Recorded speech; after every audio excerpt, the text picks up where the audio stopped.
Good evening and Covered in welcome. spikes. Bread is made with yeast. Crust is made with yeast, please. Thank you. Good evening and welcome back to the Ashe and Shade Committee. Hi, it's Wednesday and we're back. It has been a wild hiccup. I'm sorry for the wait. We had to make phone calls to tell people that there wasn't work tomorrow. But now that that's all done, we're here and we're here to play because it's a Wednesday night and that's what we do on Wednesdays. As always, I'm Curtis, your GM, joined as always my three lovely players. Sometimes. Josh, Rachel, Chris. Put that How pressure are you on. I feel Thumbs up, chaotic. thumbs middle, That could thumbs be down? good or bad. My belly feels big. I feel like I ate too much buffalo chicken mac and cheese. Ooh. I don't know how to help you with that, and I'm sorry. Oh, sorry, my teacher brain was like, "Oh wow, oh okay." Oh, well, honey, I'm sorry Do- your belly hurts. do you My need to sit second down for a little graders, bit? there's like an ice pack pandemic. I'm sorry, I have to go off on a tangent for a second. The amount of You have 2 first and minutes. second graders that are like, Mr. Mackey, I have a headache. Can I go get an ice pack? And I'm like, ice packs are for swelling. I don't think that helps your brain. And they're like, no, it does, I swear. And then one kid gets it, and then they're all like, Mr. Medici, I need an ice pack right now. I'm like, no, you don't.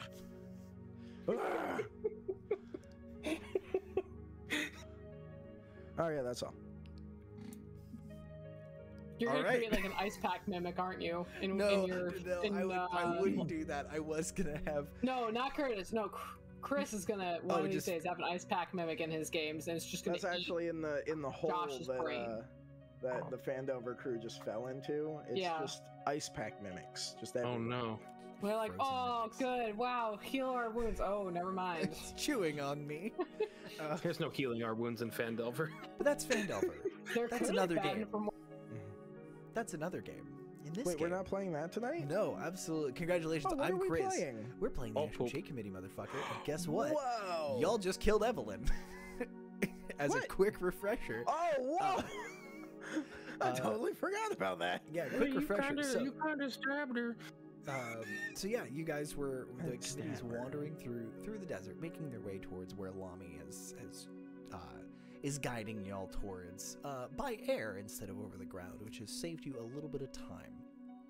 Conveniently, however, inconveniently, as you were flying overhead, you saw a large structure in what looked like the middle of the desert. And as you were getting closer, Ronan, you spotted some figures moving around it. After a brief botched ambush by all parties, with a little bit of stabbing, you came to the understanding that it was actually a pair of friends, a couple that you had met way back many levels ago in Coramvor at an inn called the Twist and Shout. A man named Adam and his wife Evelyn. And just the one Adam. In Coramvor, there was a family of them.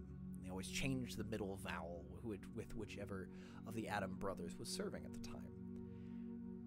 Come to find out that that's part of Adam's curse.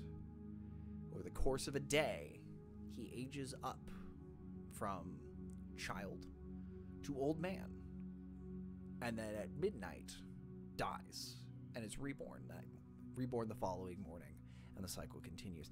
Evelyn, on the other hand, has spent 400 years or so being just immortal, watching Adam go through this process day in, day out, night after night, for 400 plus years. Y'all were sitting down, having a chat. You learned... here's a trivia question for probably the one note taker in the room. I resemble that remark. There is an individual of some renown in the desert that grants his friends water. Yahtzee! Yahtzee, you're really close, yeah. Chris gets a point of inspiration for... Yeah. Both of you get a point of inspiration. Josh, you'll get yours later at some point. I don't know how, but I you'll already get one. have one. I haven't Yeah, used it you yet. don't need it. You're fine. You're fine. I'm definitely not gonna have bad things happen to you. But yeah, Yati, a particularly benevolent dragon that hangs out in these parts, and gives people access to clean water as they're wandering through the desert. You guys have yourself an alchemy jug full of water to keep y'all topped up, but you're learning a little more about the shapes of the desert and why Adam and Evelyn are here. They're on the hunt for a hag, one of the last surviving hag of the coven that cursed them all those years ago. And according to Adam, she's somewhere in this desert. And you had discussed sort of joining forces and putting the quest to put the last call, returning the last call to its home, setting that aside for the time being, and helping these folks find some resolution. And maybe after 500 years, they'll finally find peace in being dead. Maybe. Or just breaking the curse and seeing what happens. And then as you were continuing to discuss things, you mentioned the Forgotten War. The war for the Underdark that no one seems to remember, even people that have been alive since before it started, like Adam and Evelyn. And in describing things, Adam was fairly stoic and kind of confused, but Evelyn had started mentioning names that you hadn't mentioned yet, like Drow, mentioning the war, the coalition. And as you watched, she started bleeding from her nose and then just keeled over backwards. And I believe that's where we left off. Did I miss anything that you all thought were important? The Axe demanded a side quest. That's how we got here. Correct. The Axe demanded a side quest. Also, yeah, you, Thalia, you did also hear Lami talking to himself for a little bit. Oh, yeah. Lami had a bit thing. of a Gollum and Smeagol conversation with himself as he talked to the entity inside, talking through the axe. It definitely didn't offer him a choice of how the world will end and how creation begins anew. That's just wasn't part of it. It's fine. I missed something. But I feel like I should have gone back to watch. No, you were asleep. You were asleep. It's perfectly in character Oh, because okay. this is You were what happens after your watch. You went to sleep. Thalia was just, Lami was talking to himself. And Thalia was up to pay attention. Also, Helga's back. Yay!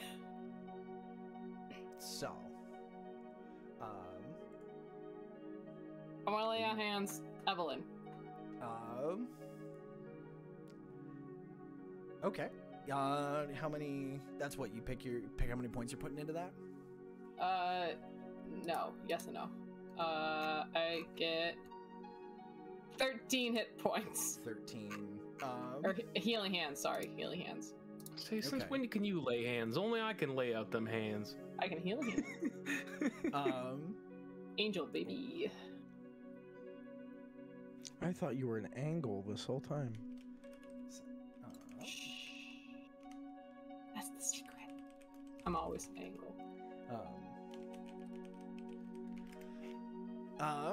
So someone just gave us a 1,000 bits. So what level spell slot is that? I think it's just a your thing healing that she hands, does. or is it a cantrip? What level of doohickey is that? That is a feat. Oh, That that's is just a feat. Okay.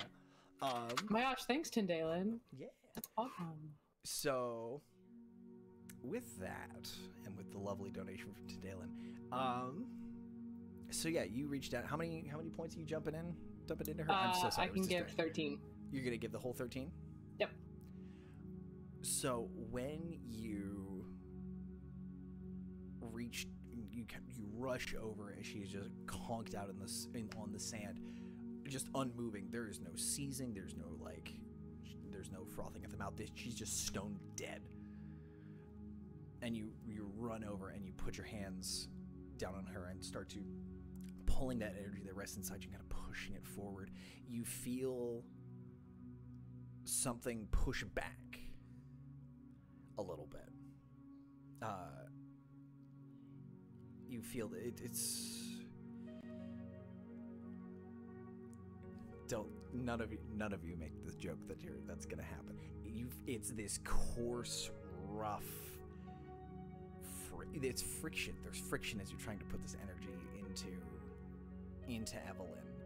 You're kind of pushing and pushing and pushing, and you finally break through.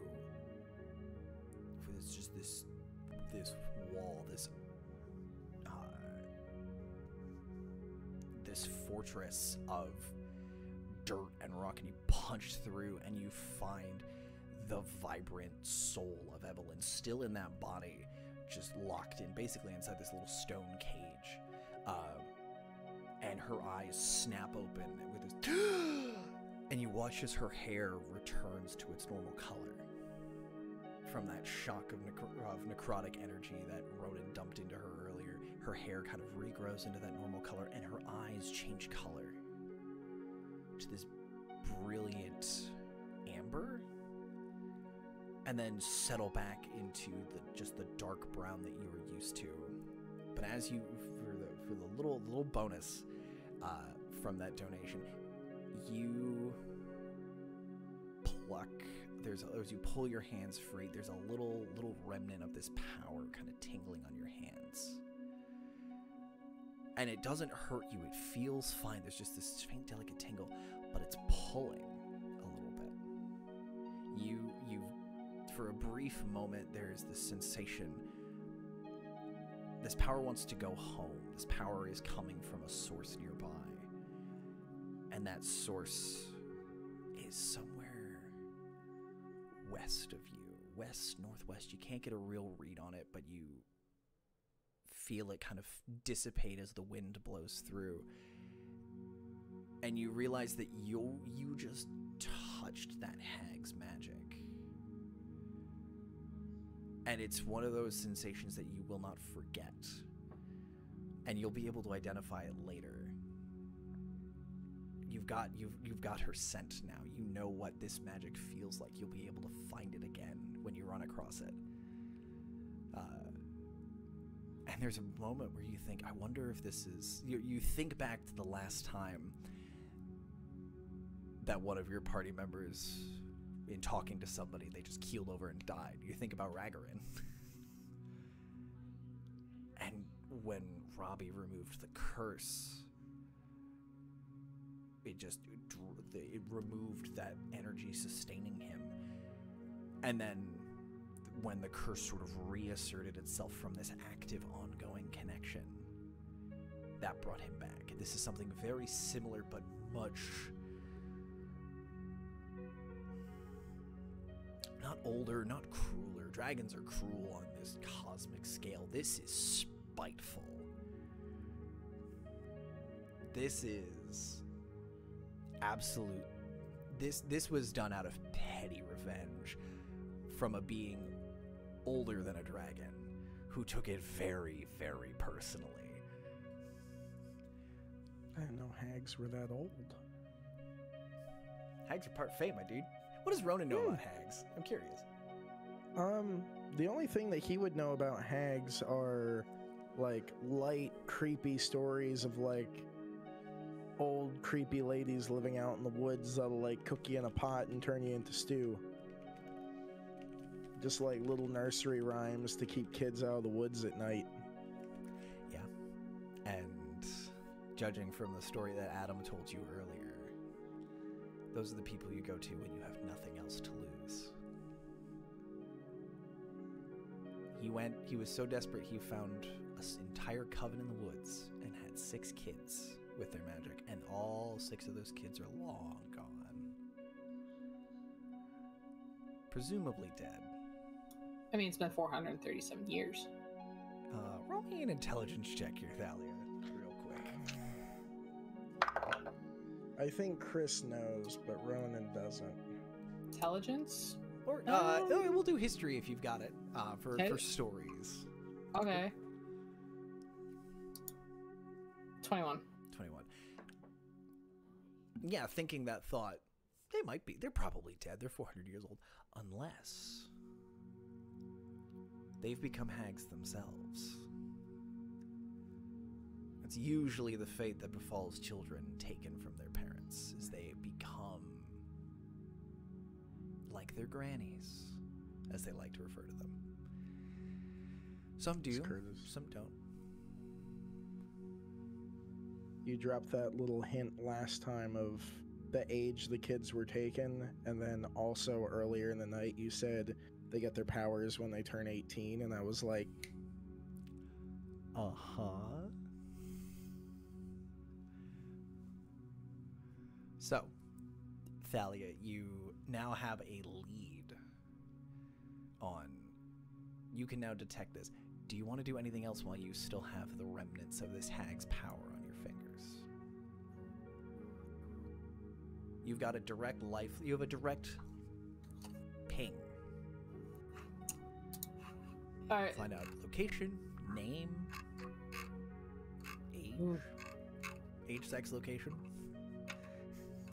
Presumably female. I don't know. I've never asked a hag for their pronouns in hindsight. We should do that more.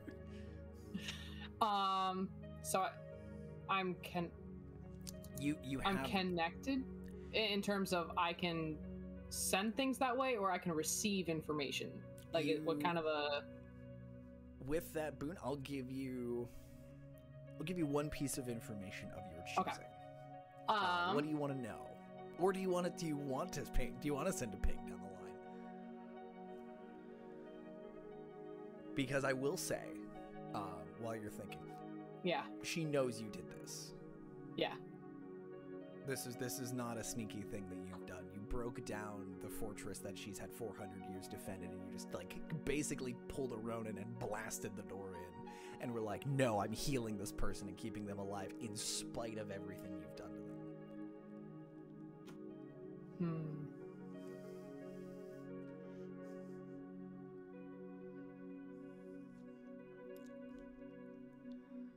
One ping only, Shelley.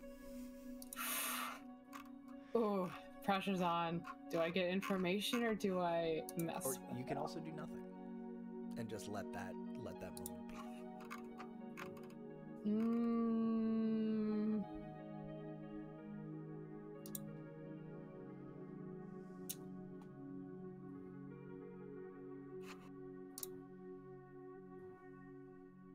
All right, I kind of want to. So I have a general vibe. It's west northwest. Yep.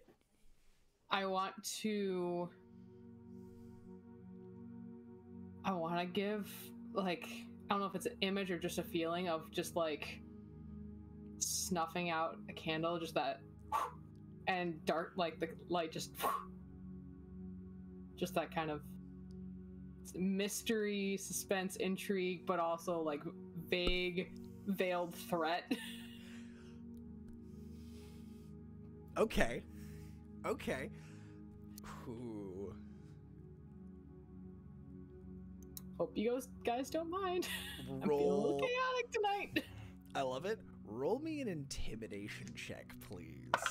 Oh, I don't roll enough of these. Intimidation. Ooh, 21. Jack of all trades. As that light kind of goes out and you kind of withdraw and you feel that connection,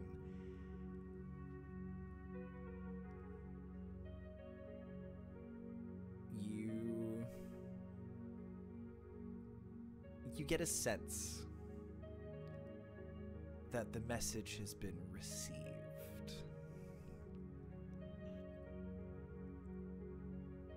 And as the last trickles of that power kind of shake free from your fingers, you look down and your fingers are a little drier than they were a second ago.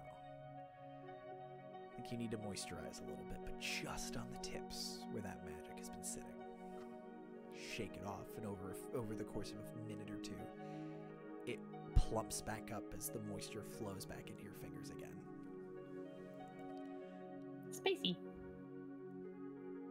Spicy magic. As Evelyn sits back up, Adam rushes over, kind of helps her up, helps her back into her seat on the pack that she had been sitting on before this all started. He's checking over her, making sure she's okay. He kind of runs his fingers down that lock of hair that are now back to its normal color instead of that stark white. He goes, "Are you okay?" And they have a whispered conversation. She's like, I'm fine. It's fine. Don't worry about it. I'm wiping that driblets of blood. Oh, what happened? What happened to me? He's like, well, you just started saying words that I'd never heard before, and you just fell over. She's like, well, I don't remember saying anything. Was it? What did I say? Drow. Adam throws you a look, and for the first time, there is threat in his eyes. He's like, "Don't watch it, Buster. If you can." The look in his eyes. Science. The look in his eyes go, "If you kill my fucking wife again, motherfucker." But she kind of drow. Don't think about it too much. What was another one? But applesauce. No, sir. I think about butts all the time. Sand. No. What? Hold on. Did I say the coalition? No, definitely not. At the same time, thought he was like, yeah. Do we? No, I don't. My head doesn't hurt when I say that. Adam, do we have one of those ice packs? He goes, yeah. Hold on. He goes into his bag and gets this. Fuck! It just looks like a piece of cloth, but he just kind of folds it up and he takes it and he kind of rings it, and there's this blue pulse. And Ronan, you see Goliath runes for ice and healing come to light on it, and he puts it on her head, and you see that it is slowly there is cool water evaporating off of the side of it. She just kind of holds it to her head. She goes, I feel like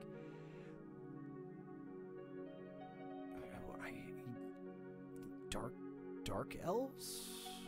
No, I'm remembering now, but why did it hurt so much the first time?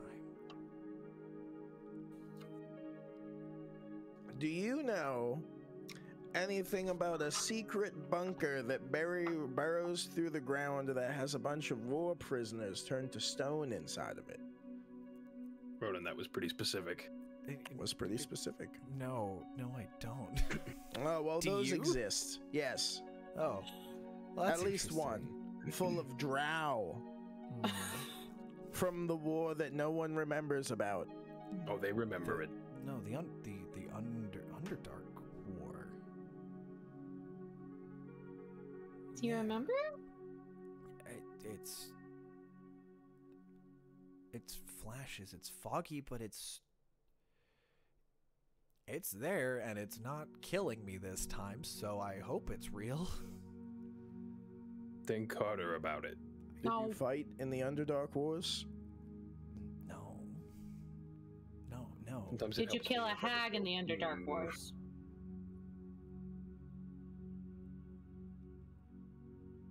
Maybe. I didn't fight in the. No, they built machines that looked like people to start fighting once we were just losing. Like Robbie. Hey, we know those. Right.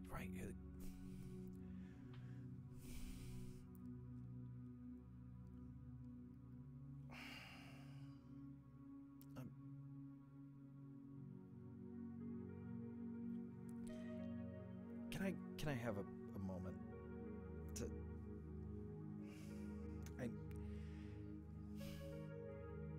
I know we wanted to travel tonight. You're prepping our water for the next day, and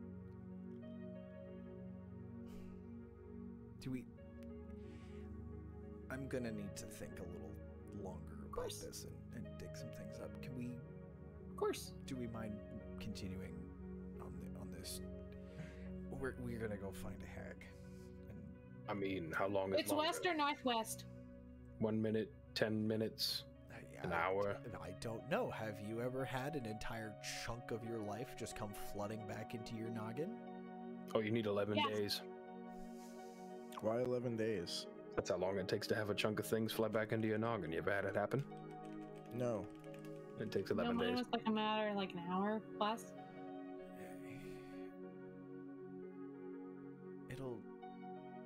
I'll need a little time.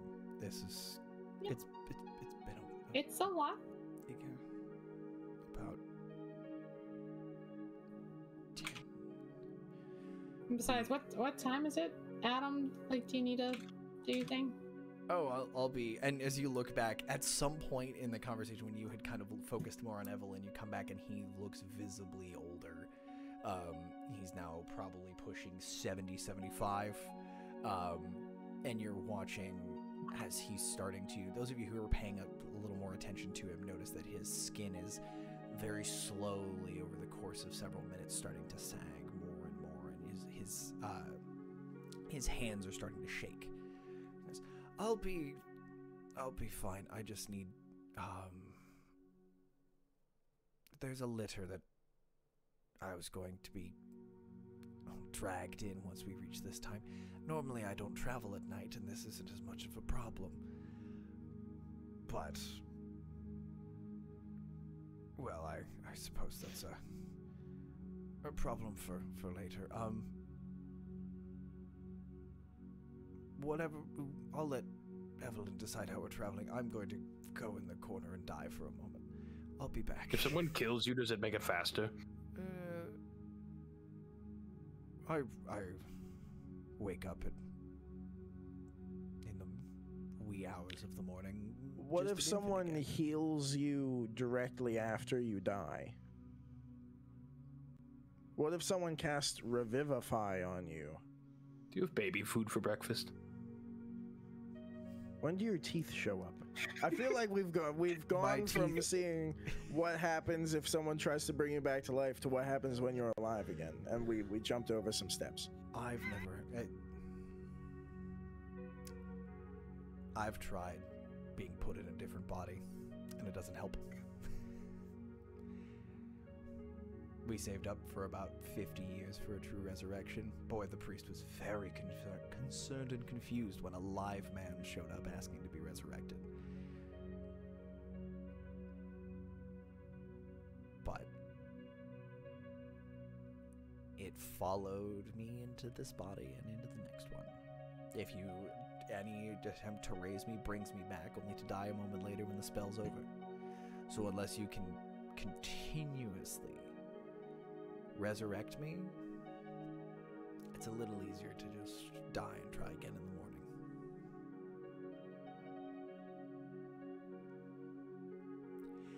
You're more than welcome to try. I'm normally not awake for that part. Anyway, I'm off to... just gonna go back in my sand pile and be reborn as a toddler in about an hour. Time-wise, we're rocking... It's very nearly midnight. So do we leave, like, when it becomes bright outside? Is that are you asking Evelyn, or are you Both. asking your friends, or asking the GM? All three. God? When do we leave?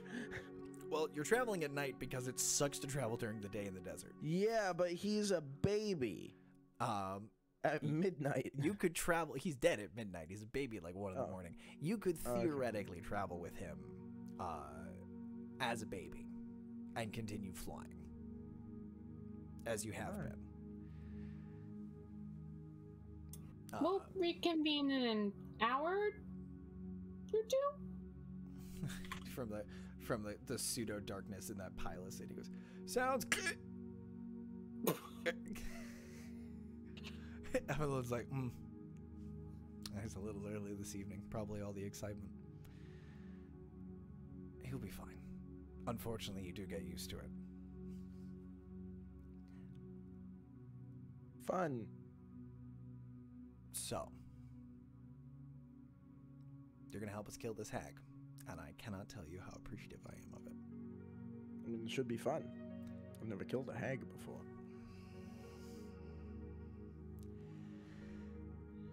that's less comforting than I'd like to admit. Would it help to know that I've killed a really mean tiefling man that threw a creature from the 9 hells at me? Where was he from? The Abyss? Shadowfell. Shadowplane? Shadowfell? Yes. Maybe. We killed a dragon. Mm-hmm. That's a little better. I don't know. The blighted blossom is the only real name that I have for her. Took only a couple hundred years to track her down. Anything that can hide that well from me, someone with a lot of time on my hands, is not an easy thing to hunt down and kill. Also, they're hags. They never play fair. Speaking of which, okay, I'm assuming I've read about hags in my studies. Yes. Okay. Yes. So like Ronan and Lami, we should probably like not say much to the hag. Why Is not? that words can be used against us? But we'll be killing the hag, so why would we talk to the hag?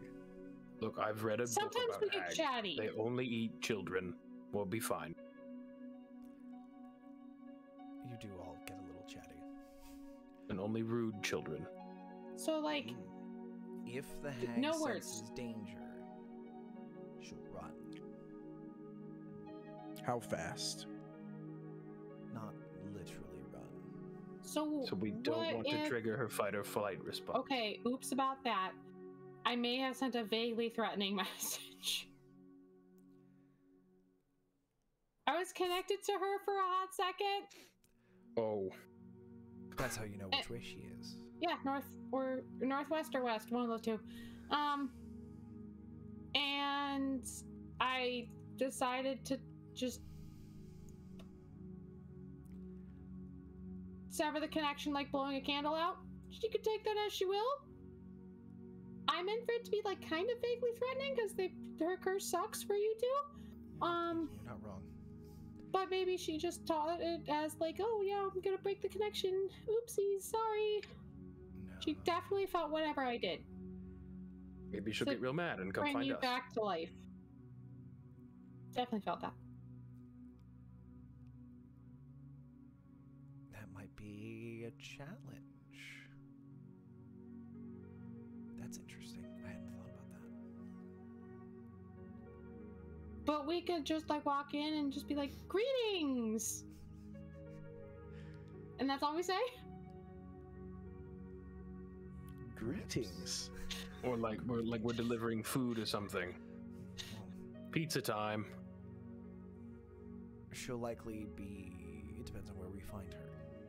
I'm sorry, Hags can I write this in my usually have notes? a lair. What'd you say? I'm sorry.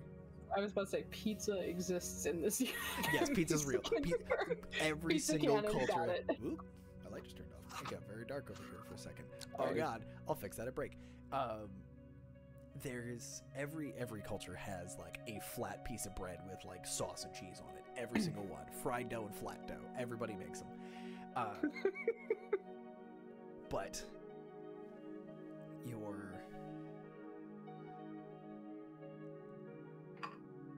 Evelyn gives you the a little bit of the skinny on hags, filling in some of the some areas you may not know. Hags typically have a lair of some kind, a place that they will call home. It is well hidden, and is not a place that if you are an identified threat, you will never find that hut.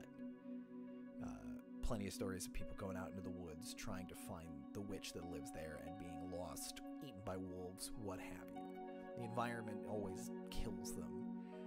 They revel in disgust. They revel in their hideousness like normal people revel in their beauty.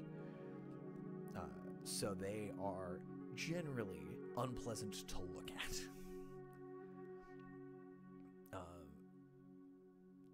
Older hags are known as grannies, and their last name is usually their main identifying feature because to know their first name is to have power over them. Like most creatures of the Fae, whether or not hags are fae is largely up to debate. But there's enough similarities and crossover, and they're never inclined to correct people when they ask.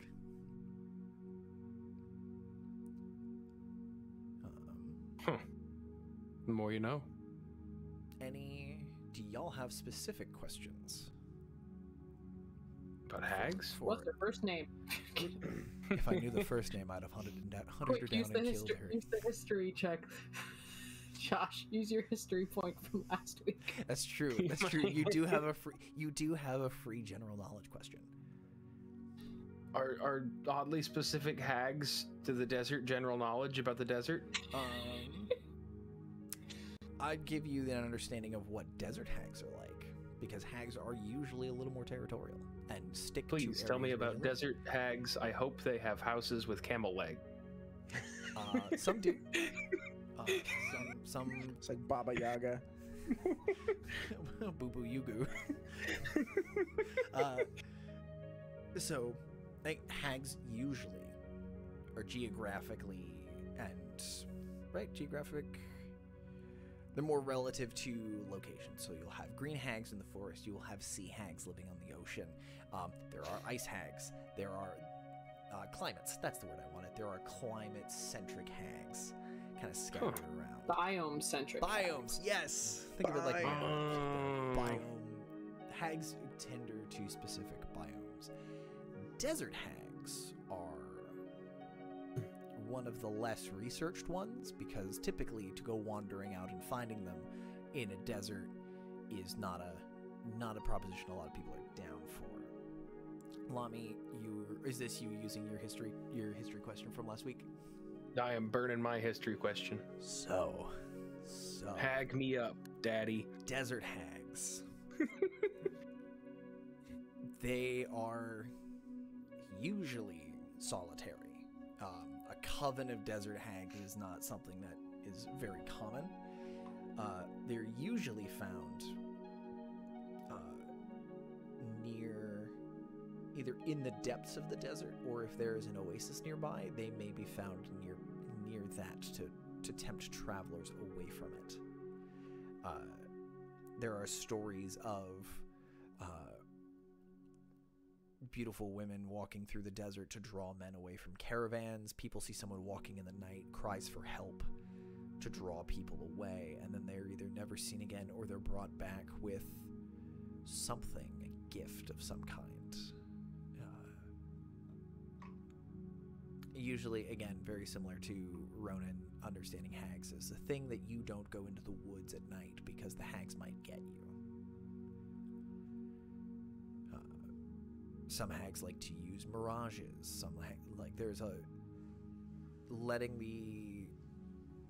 the desert do a lot of the hard work. I will give you this, Lami. There's one particular fairy tale, no pun intended, that you heard of someone who crossed the desert hag and they found them sucked dry of every ounce of water in their body, like they'd been dead in the desert for years. Ow. Oh no. I would like to retain my bodily fluids if that's okay. So be careful.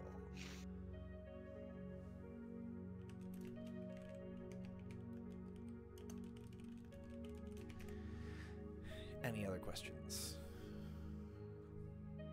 That was my history. Yeah. If you have another question that you may have to roll for. More questions. Hags to it. Where do they live now? In the desert. Next question.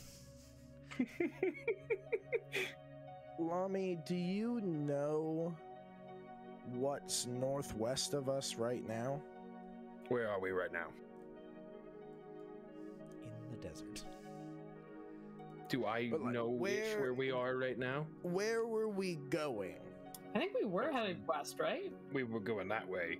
No, I thought we were going northeast. Oh, that was east. So it's approximately like a 90-degree off. Northwest. There's a river over there.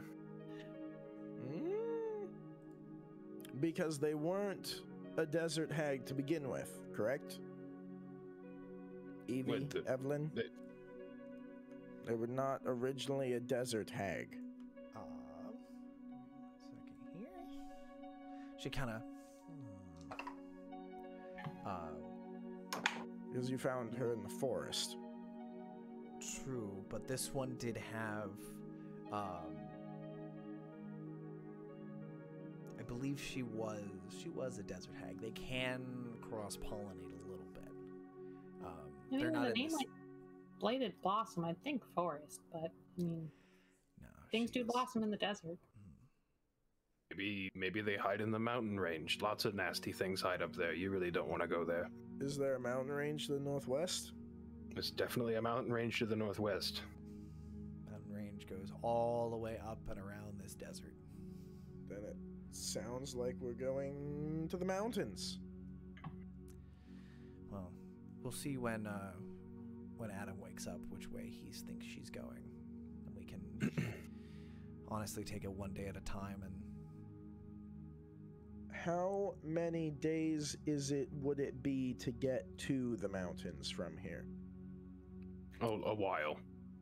Like We really 12? haven't gotten that far from the capital. What did I say last week? I don't On a remember. scale of... You said we were It going on was- on like a 2-week journey. It's Imagine the three if mountains you are walk. far. Oh, yeah, 3 if we walked, 2 if we flew. Weeks? Yes. Yeah. Dude, big honking desert. Big boy, big empty sand. Which is why we So decided much to sand. fly. Not super empty sand. Wait, does It's the everywhere. river go from the city to the northeast? Well, the river goes from the ocean through the desert up into the Northwest. mountains. Northwest to southeast is the way the river runs.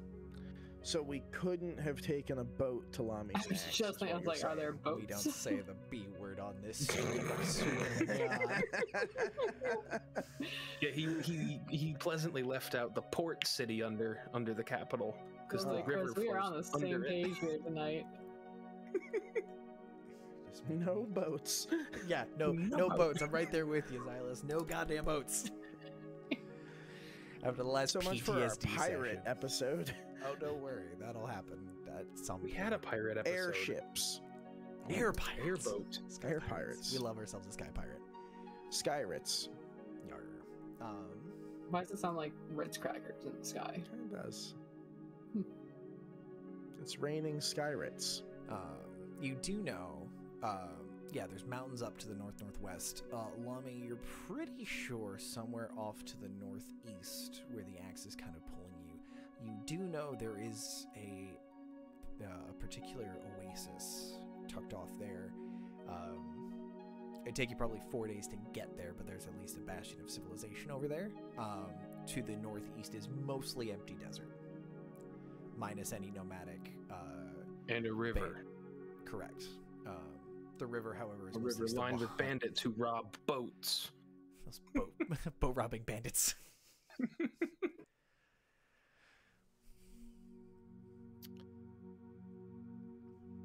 That's all I got. What do you got for me, Thalia? I see that on mute. Nah, I was just about to say we'll give Evelyn some space. I'm gonna hold on to my history a little bit Can I longer. take a short rest? How long does it take Adam to wake up? Should we just take a nappy? If you want to take an hour's rest, that's totally fine. It'll take him at least an hour for me to get him out of his old shell and cleaned up. And He has a shell? oh yeah, what do you think happens to his body? I didn't see a shell. You don't want Like to a see it. turtle. No. Think like no, just don't look. You couldn't think anything else with a shell. No, it's more like a shrimp. Oh. Yeah, it's Spider. Yes, yes, like a very large human spider.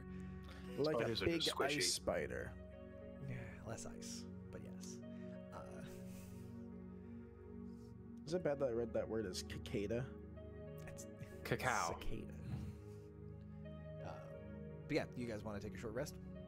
Yeah. Yes, I took Might as one. well if we're waiting for Yeah, Adam.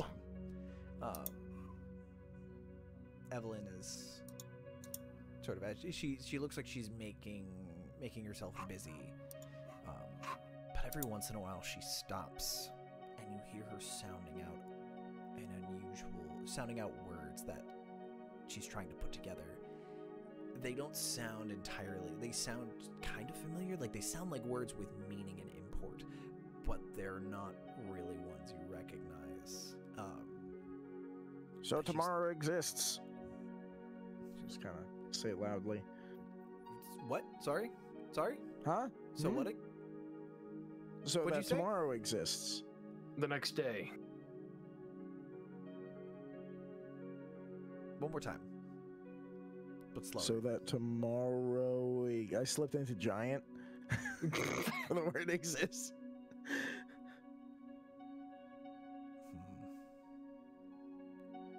What's the full saying? We fight today so that tomorrow exists. That sounds right, and I don't know why. Does it not matter how hard you try?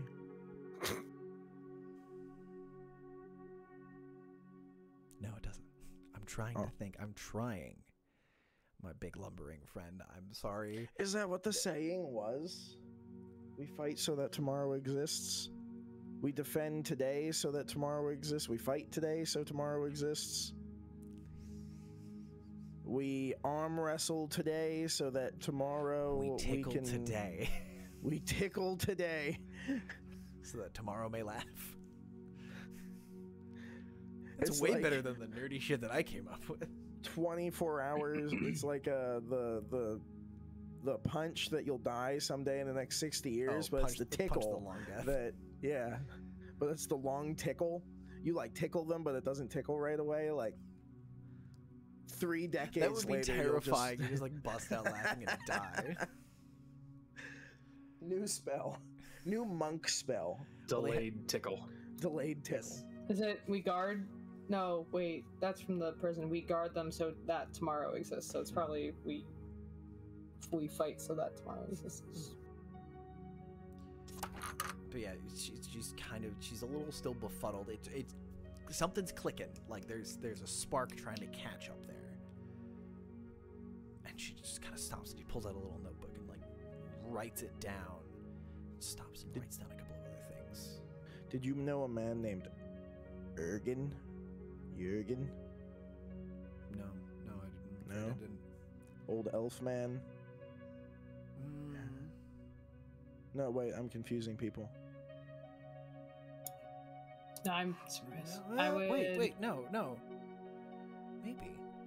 Can I small presty an illusory image of Ergen? Yeah, Jürgen. He commanded a battalion of shadow people that all know about the war because they got stabbed. Also, was the mayor's gardener. That's how I knew the bastard.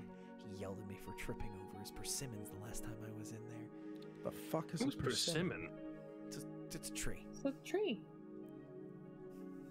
Tripped over a tree? It was a bonsai. He was very protective of it. Was it a bonsai or was it a persimmon? Both. Could be both. Yeah. Bonsai is. Never mind. I'm not here to explain elven Oh, forest right, art right. to you. Mayor Ergen. What? That face is very familiar. Can you hold that for a second? And you watch as she very quickly, very expertly, in like 4 or 5 pen strokes, gets the big details down of Ergen. She kind of.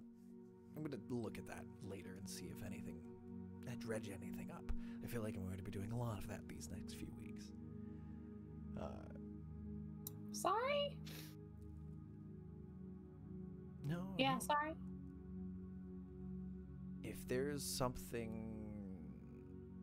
If something's been done to my head, I would like it to be undone. If that's quite all right with all of you. I like being the person in control of my own brain. You can imagine how 400 years of not being in control of my own body has rankled me. From the back of this shelter, there's kind of a and then the sound of an infant crying. She goes, "That's my cue. Excuse me for a moment." She goes back into the darkened corner where not Ergen, the other guy, Adam. I'm mixing up all my season 1 NPCs right now. Where Adam has been reborn. Gotta lay off them vowels.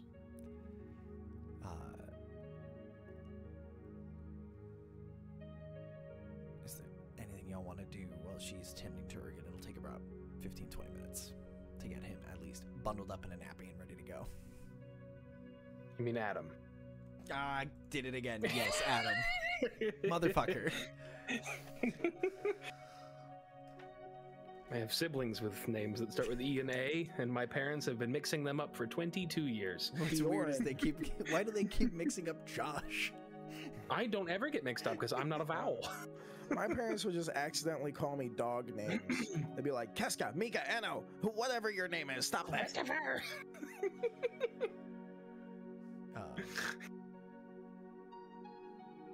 Bam. You guys have some time to yourselves. Anybody want some soup? Where does the soup come from? Well, I just have some. How? I brought it with us from Where do you keep it? in my back pocket. Why is it warm? It's soup. No one wants cold soup, Ronan.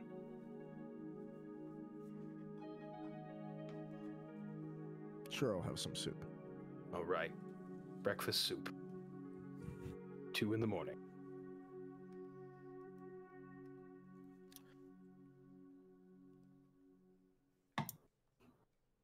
You think we should message Red?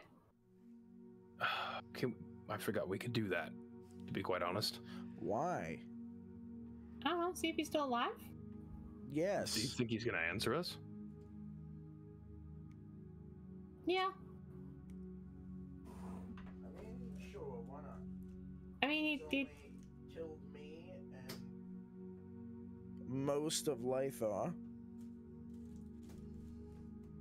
I mean, I'd like maybe, well, it's like the same kind of spell as like my polymorph. So like if I send a message, I can't. That like takes away a polymorph time. So if we're gonna fly a bit more, we might want to like not do that. Well, I mean, we might have some company that We got can't plenty of time. fly. We got plenty of time. Well, I mean, you can carry Evelyn on Helga, right? Well, but then he's a tiny man. Forgotten. Tiny man. They ride, And- you know, like light stuff. Well, but we could do it then. I was picturing 2 full-sized people that we don't have more room for. Those might be like the walking hours, Right. because we're gonna have to do a mix of walking and flying. I don't think Helga wants to carry all of us. Kind of snakes her head around. She's just cough with a little sizzle of lightning comes out. That's a no. That is a clear and obvious no from your bright blue wyvern. I don't think she'd like to carry anyone, but sometimes she has to. If only Cora was still here, she could turn into like a giant blue moon owl and carry all of us. Happy birthday. I do miss Cora. Cora's the best of us. We should message Cora. We should. What's she gonna do, Bark? Well, isn't message telepathic? Well, please. She's also out of range. You'd have to sending. But yes, The gang gets it would be distracted mental. again. It would be a mental Next conversation. time we see Cora, she's getting a sending stone. If you've got sending, you can call her. I mean, I have sending, but again, that's the same spell slot as polymorph, so I have to choose either sending or poly, and I can't upcast it. So. Lythar, come in. This is Ronan. You might not remember me because of my new outfit. What? Say hi to Cora for us. How's Can Cora? you just give Cora the headset, She's- please? It'd be pretty cute if she had the headset. She can't. We miss Just you. try Can you it. guys talk to animals? Yes. Oh, sorry. It's Are you like- sleepy? It's like 3 in the morning. I'm lake watching. We're in the desert. Oh, there's no water there. I'm at the lake. There's a lot of water here. That's good.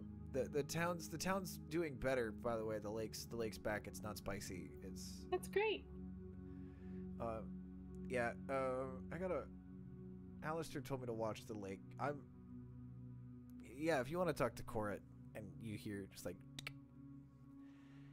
couple seconds go by, and you're hello, friends. Cora. Who's this? How are my packmates doing? Good, good. We miss you. I had no idea you could talk. Well, you never tried.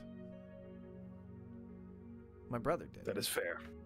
But he, didn't share that with any of you. Helga says hi. Cora goes, no, she doesn't.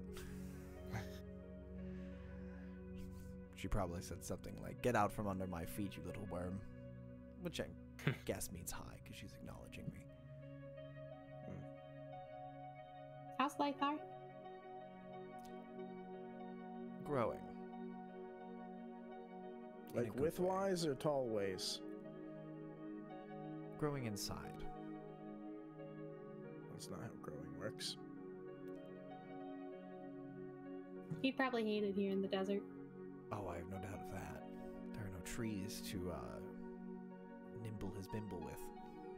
Although, I mean, we could use his help tracking, but That's true, but this is a chance for you to learn as well.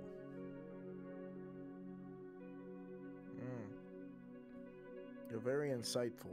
You're like Patrick. Yes, the grumpy old man. Sweet Patrick. Patrick. Patrick. It's a fucking party line. Shut up. Patrick. Click. Talk to Cora. I already did. She's smarter than all of us put together. Now let me go to fuck to sleep. Did you just admit someone's smarter than you? He hung up on me. Of course he did. take care, Cora. We'll talk to you later. And Probably should give the earring back to Lythar, I guess. oh, he's fallen No, I asleep. think you should keep it. He's fallen back asleep already. I'll have to wake him up. We'll get him up to speed. Alistair Wait. and I. Isn't he supposed to be watching the lake? Like I said, we'll get him up to speed. I didn't think elves slept. We do. He calls it meditating. We'll talk about that here in person. All right. Bye, Patrick. Bye, Cora. Goodbye, Ronan. Goodbye, friends. Bye. Lamy says that to a completely dead line. He's the only one in the Zoom call. Everyone else is left in this. Everyone else is left, and he's like, "Oh, what I miss?" How did I leave? I just got back. Huh? Where'd everyone go? Lamy, as you go to hang up, you hear, "Hello." You hear Fira on the phone. As you hang up.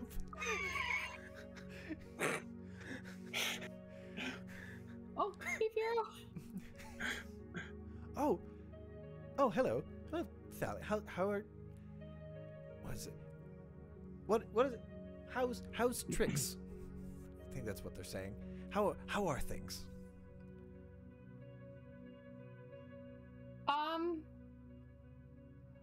We didn't start the fire this time. Good. There was a fire. Good. It burned down the library. There was also an earthquake. That would. And now we're in the desert. Excellent. Well, that would explain why Atronics was a little grumpy and smelled like wood smoke a little earlier today. Also, they think that the Raj is dead over here. Well, that's interesting considering he isn't. Yeah, they hasn't- have falsified proof.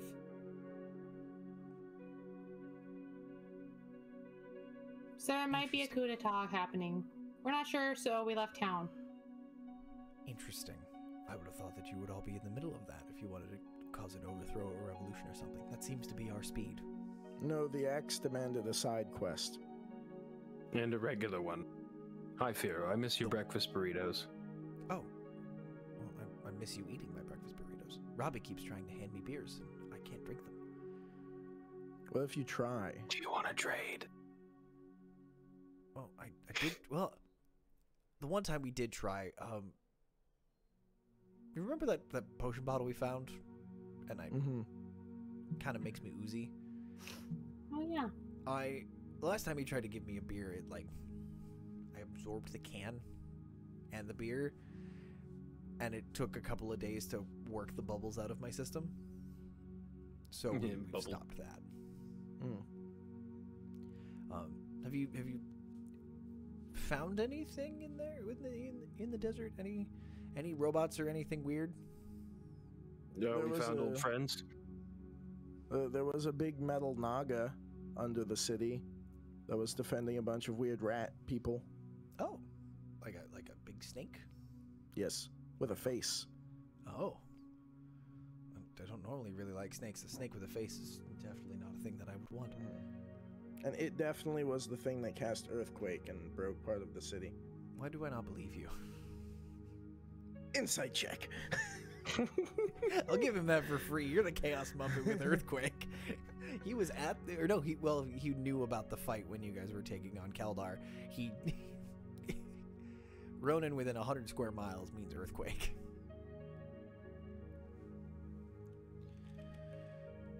How's any? So no cool, no other metal, no other Warforged, no other metal friends. Not yet.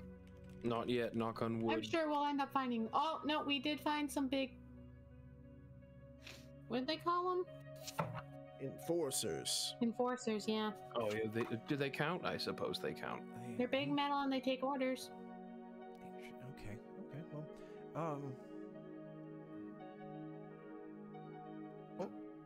Well, hold on. That's interesting. Can I call you back? No. Sure. Don't call us. We'll call you. Okay. You can call me. And in the distance, in the background of the call, you hear clanging, and you hear, no. Call disconnects.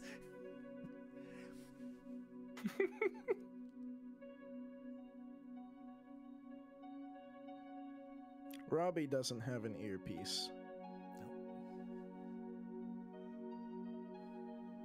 Deke, can you hear me? What if he Please had? No, there's That no would be response. crazy. No He response. found it in the sewer. I've forgotten how that NPC looks, sounds. I've forgotten everything about that NPC until just 10 seconds ago, and I'm a little upset at you for that. Oh. It's forever. Good luck getting rid of that one. It's around this point that That's like we'll call Red later. Evelyn comes out, and she has a pack. She has a smaller, all black pack on her back, and on the front she has this nice. It honestly looks like just like a traveler's pack, just like nice brown leather, good fitted belts, few supplies on it. Poking out of the top of this is this cute little blonde-haired little baby. Just kind of looking around, seeing what's up. And he sees you guys and goes, Oh, he's a baby. the enthusiasm of a recently born infant who's found 3 people that they find very entertaining to look at. I reach into the bag of holding and I pull out a +1 dagger. Evelyn looks at it, Give looks the at the baby kid. an dagger. looks at you, doesn't stop you. I give him +1 dagger.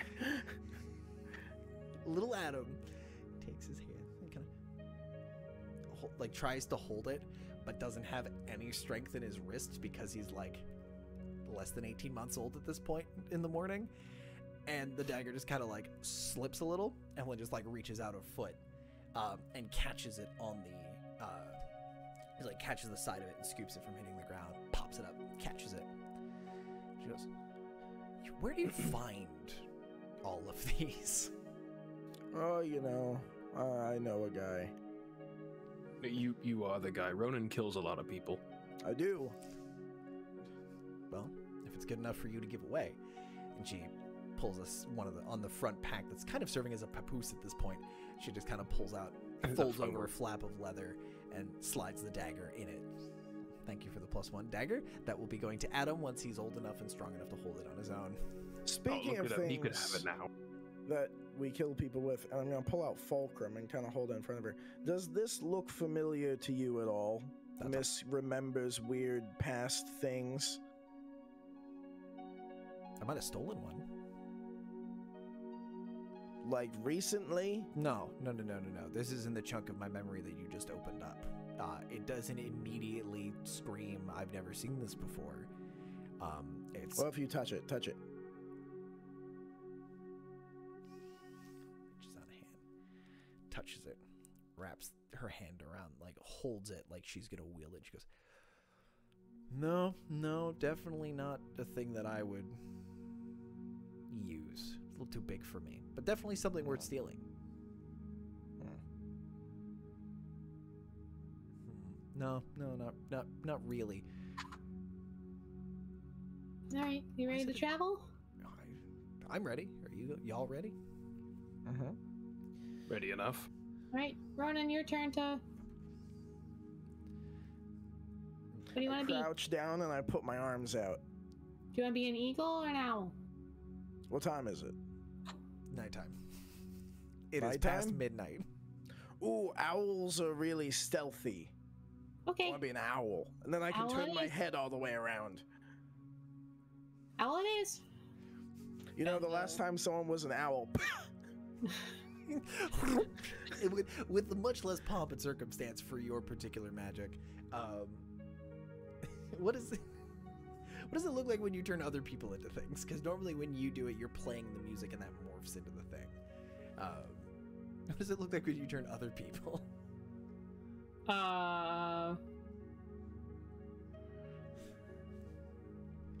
Oh, what happened with Lythar at the time? I polymorphed him. I think I was playing and there was like the smoke that just drifted out from the bagpipes. Okay. And then surrounded whoever I was polymorphing. So yeah, so Ronan's, hey, the last time someone turned into an owl is drowned out by the drone of a bagpipe for a few moments, and then there is a giant owl in place, and little Adam in the back just goes, and claps and coos. Evelyn's like, that's okay. That's honestly rather impressive. Am I riding on who's going on the owl? Who would you Poof like? up. What would you like to? There's probably more room for the two of us on that wyvern there. Lamy, are you taking passengers? You are more than welcome. Little spiky though, but you get used to it. As they walk towards Helga, she kind of drops her head, but doesn't drop her spine for folks to climb on.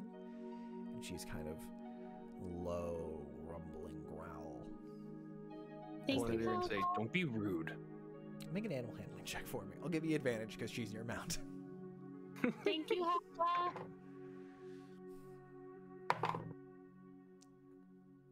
I wish I was better at that. 14. The 14, with a thank you from Thalia, she kind of throws a glare over at the two of you with just this one big golden eye, settles down, then even like sticks her leg out a little bit, so that way there's something for Evelyn to grab onto to climb up. As you all get situated, what direction are y'all headed? You want to head northeast, northwest? Sorry.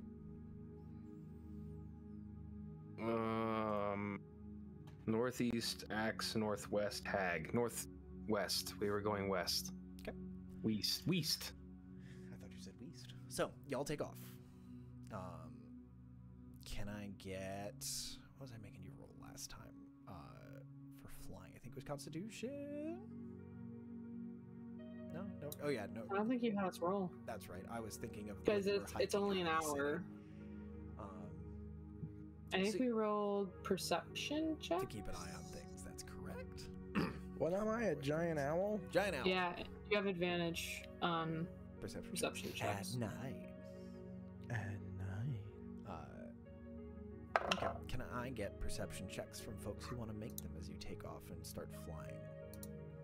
21. 21. Who's leading, by the way? I was gonna say I am, but I'm not. I don't want to be doing that right now. I'm. Sally, you're the one with the most recent ping on where this hag is. I might be leading, but like checking with Evelyn a little bit, because they said that when Adam was a wee lad, he gets a little similar bit, ping. so. Yeah. Okay, so can I get survival checks? I'll roll for Evelyn and Adam if you don't mind rolling survival checks. Do you want our perception checks? Perception will come in a moment. I want to find out which way you're going. Write that down, because I have a that's not brain the great. size of an almond. Can't we just go 90 degrees off of because, Lottie? Okay. My because connection. you do have that Ping. ping. You have Oh, that that's much physical better. Okay. 23. ping. 23. Okay. So It was again, going to be an 11. So you kick out that ping, like you're still sensing that. It's almost like there's like a piece of like grit in your teeth. There's just like something like a rock in your shoe. This kind of irritating pull in this one direction. And as you start to pull, you see Adam's head is locked in on a very similar bearing that you're feeling. Just the head. The arms are kind of flopping around because he hasn't quite figured out how to make them work yet. The downsides of being reborn every 24 hours. But he's coming to terms with it faster than your average kid. But as you kind of turn and you look back to Evelyn, and she's looking down at him, kind of bouncing him on her knee, but holding very tightly to that bag that he's in. But yeah, you are all headed the correct direction. And with a 23, with a 23, you do see what looks like a storm of some kind, like a bit of a dust devil, a bit of a sandstorm kicking up a little further south of you guys. So you're gonna swing a little further north than making that straight beeline, but you're gonna avoid that and not have to worry about any environmental hazards. Survival checks then for folks. Perception checks? Or perception, I'm sorry. 21. 23. 9. Woo! Bobby's How busy fast is Helga? I can tell you in a hot moment, 80 feet flying. So she's faster than me. That I doesn't can mean only she move has to go that 120 per fast. round. True. If I dash. So for long distance flying, what are your y'all's con scores? Character 12. cons? For Helga. Oh. You want Helga's constitution? 16. 12. So because Helga is carrying Lami in full plate and 2 full and 1 almost full adult, one rapidly growing adult, Helga's flying a little slower but stronger. You're a little Ronan, you're currently a little quicker because you only have 1 person, but you're nimble. You have to do longer glides. It's like a sparrow and a hawk. It's 2 very different flying styles, just because of the mass that you guys have to carry around. Lami, with your perception, you don't notice that there's a sandstorm until like it is basically a mile and a half off of your left side, and you're like, oh fuck, what the hell is that? And you've already circumvented it because Helga's just driving around, and you realize that Evelyn's kind of putting her heels to Helga like she's riding a horse just behind you. She's like just honestly out of reflex. Helga seems a little irritated about it, but isn't going to say anything because Lami says, yeah. She turns her head back around and just looks at you with that one big golden eye. I'm not gonna make you roll speak with animals. She says, "Watch it, Buster." I'm on to you. Yeehaw! You two, the other two, you're noticing again. It's midnight. There are a few spots of light scattered through this chunk of the dunes,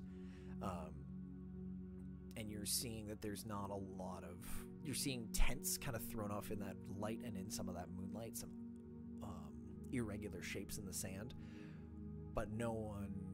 Folks have settled for now. Some folks. Very few folks are moving this evening, probably because they don't know which way the storm is going that's blowing around here in the rasping dunes. And you're catching a fair... The wind is honestly more impressive than anything at this height. But you fly for about an hour, reasonably uninterrupted. And Thalia, you know the limits of your own magic. You know when that spell is going to start wearing off.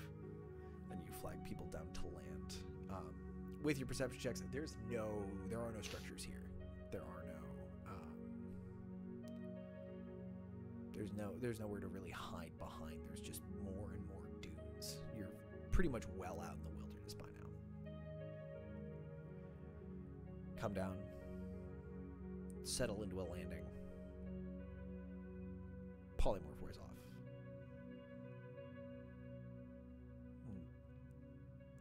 Getting a better look at Adam. He's well into the terrible twos, into the threes, rapidly approaching toddler status.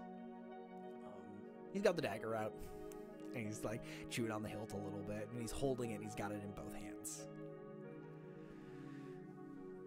Evelyn kind of stops out. She goes, "Well, this is definitely faster than... The flying is definitely faster.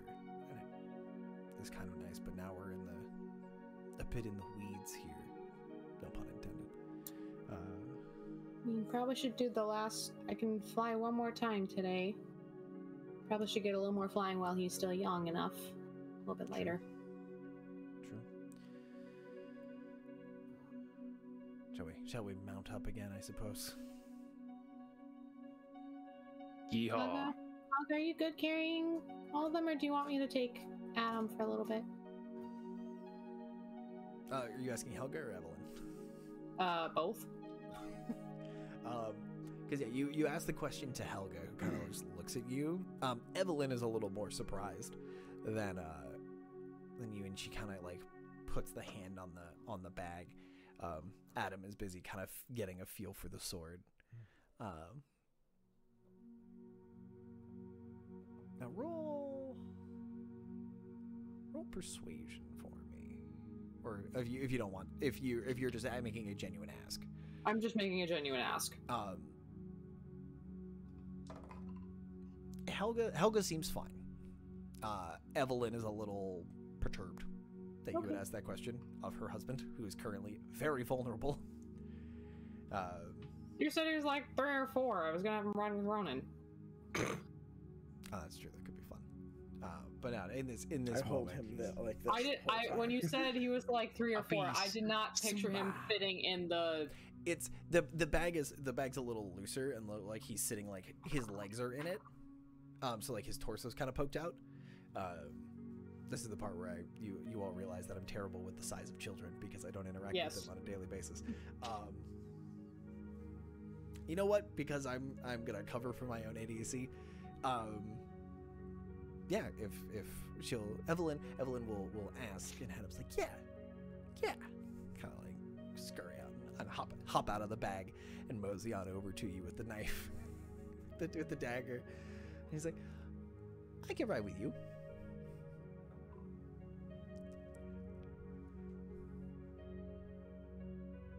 All right, Ronan, protect him. All right, grab him. Like Adam? a Christmas ham. Let him protect you. But I'm older than he is. That's not fair. Hands and feet inside the flying vehicle space. All right, fine, Mom. She would say the same thing. She's right. I would, but Yeah, I don't want her to kill me. that's a fair statement. Fine. 'Cause I know Yes, she can't. dear. I'm keeping this. And he like tucks it into his waistband. So you going giant owl? Yeah, was that eagle or was that owl last time? You did eagle last time. Eagle! I'll do Owls would be stealthy, but they don't get anything to stealth. I'll do They get flyby. I'll do eagle again. Okay. Give me another round of perception checks, because I'll say you guys still have you all rolled well enough on your survival. Nat 20, baby. Beautiful. So 24 That's a total on giant that bird. perception. 7. Wait, perception check, right? Yes. 24. Okay. So Ronan's busy playing with Adam. No, please don't. Please don't kill my 400-year-old NPC by shaking him. Shaking 4-year-old syndrome. Look, he comes back in 24 hours. We're fine. Yeah, but then you have to Really? carry around a dead guy. Yeah, but it would be a dead baby. Our stream froze. Is that us or them? Probably the fact you said dead. Yeah, we've been canceled. My internet has been a problem, and I'm sorry. Is it you? Because you're coming through Discord fine. This is going Yeah. great. There we go. Oh, we came back to you shaking. That's perfect. I love it. Good. Okay. Oh man, we're just freezing like crazy. Hold on. Let's go to intermission. All right. While y'all are flying, and I'm gonna see if I can solve this problem. So, Caw! internet, if you can hear us, we'll be back in like 10 minutes. We'll be back in 10 minutes after my internet unfucks itself. Hi, I'd like to speak to who's in charge of the internet. Yeah, me too, buddy. I think that's Jeff Bezos. No, it's No, Elon it's Musk. that one guy. Elon Musk, right? Yeah. Anyway, we'll be back in 10 minutes, ladies and gentlemen. Don't go too far away. Elon Bye. Bezos Gates. Hello. We're back. Welcome back. Hola. Soy Dora. No, we are flying around. We are causing all kinds of problems in the air right now. Second round of perception checks. What all we find? Oh, I got 7. Should I re-roll? Because that was pre-break. Nope. Nat 20 to a 24. Yes, that's right. And Lami, what'd you get? For perception, a 9. 9. Perfect. So, Ronan, you're busy playing with Adam. So you're not really paying the most attention as y'all are flying. Thalia, with your giant bird eyes, you are seeing just more open desert. Really just in the thick of... You're really just out in the middle of nowhere right now.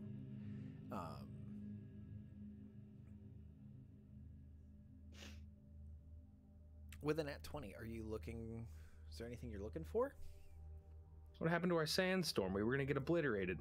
Sandstorm, you guys flew around it. You guys rolled high enough on your survival checks to get around it. Tiny sandstorm. No, you guys just are flying and got around it. Oh. My bones are aching. Anything I want to look at geographically.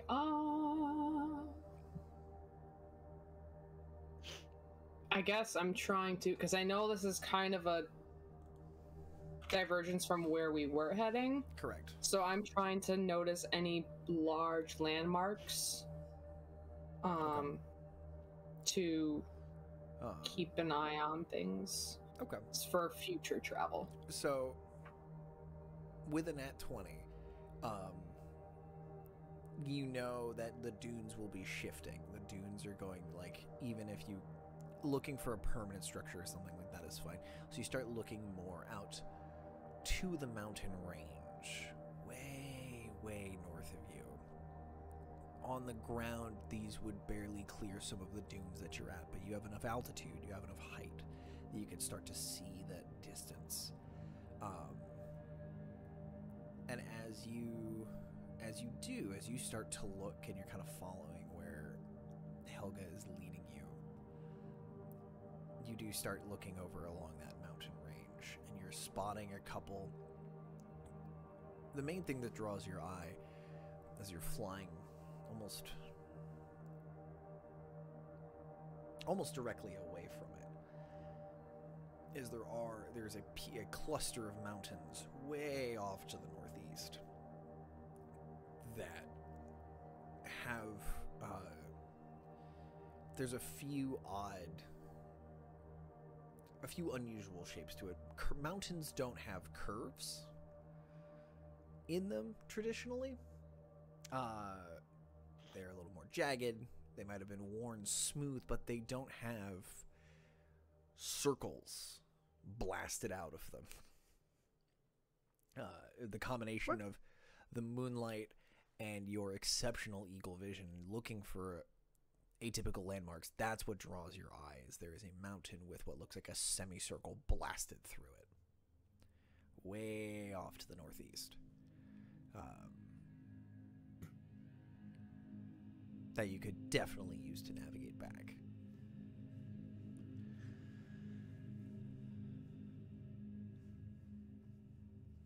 You also notice, as you were flying, A hag. The hag's first name written in the sand. Like, oh, hey! For 400 years. Half hour later, hey. Hey, I got you. Hey, did you call for an Uber? Oh. It's a flying yurt.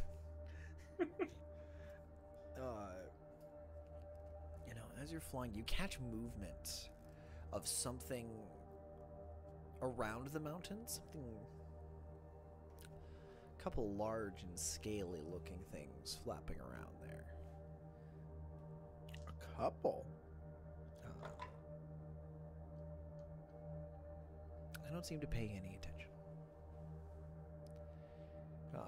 But they're definitely. This is pretty far fucking out there. It's your exceptional vision and the fact that you are human intelligence behind this thing that's really driving it. And they pay you no mind as you continue your flight. As you guys continue making this journey, Thalia, that sensation as you burn this second hour, that sensation has basically left you by this point. But you grabbed onto a set of mountain peaks that from this height, from this angle, almost looks like a table. 2 legs and then a piece of what looks like a butte behind it, raising up and looking very flat, almost looking like a dining room table. And that's sort of been your geographical point to lock onto and follow. But as you feel the magic starting to peter out and time's winding down, you all are coming into land. And looking down, there are 4 campsites. About half a mile distant from each other, nestled into a series of dunes. 2 of them are smaller, 1 maybe 2 tents, and 2 of them are larger caravans, rocking probably a dozen tents or so, varying sizes. As you're coming in, you'd have enough time to fly past them, fly around. I was about to say, can we fly past them? Yeah. You guys absolutely can. Do you want to do it? You want to do it quiet? You want to sneak past? Or do we want to harass them and fly like 2 feet above their heads? Do you want to buzz them? No. What do y'all want to do? Let me phrase it that way. You guys see, like, you've got maybe 5 minutes after this juice. I would go stealth. I mean, I wouldn't go stealth, but I wouldn't harass them either. I'd fly casual. Yeah, that's sorry. I didn't have casual. Okay. I mean, we're going to look out of the ordinary with a wyvern and a giant eagle flying anyway, but... Okay. Let's roll for these kids.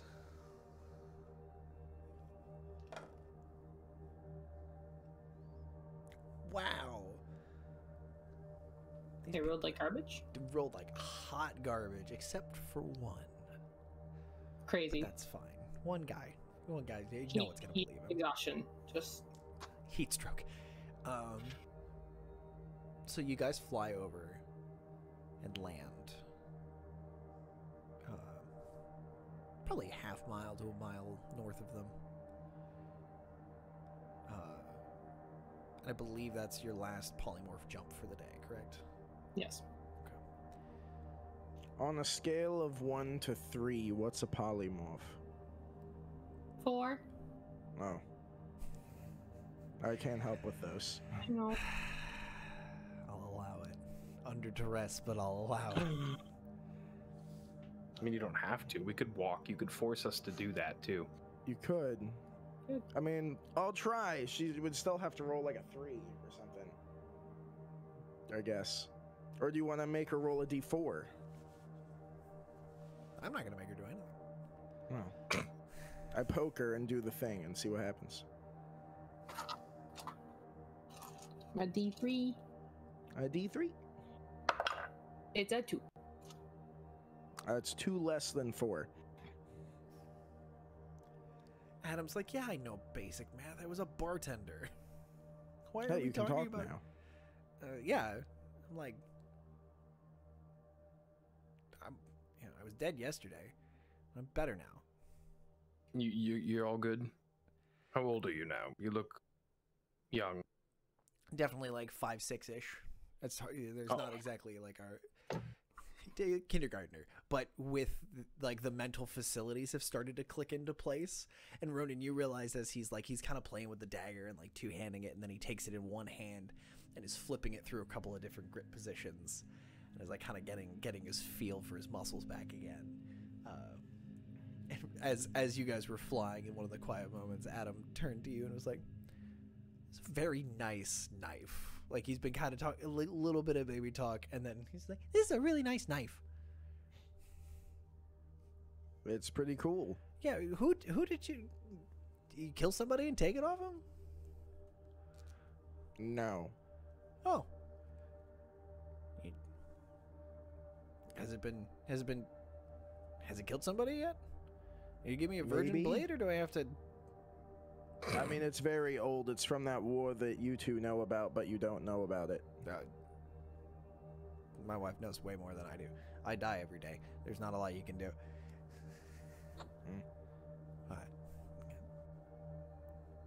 But yeah, so y'all land, and y'all take a breather, have some rations, have some water, because it's very, very dry up there, and you start hiking.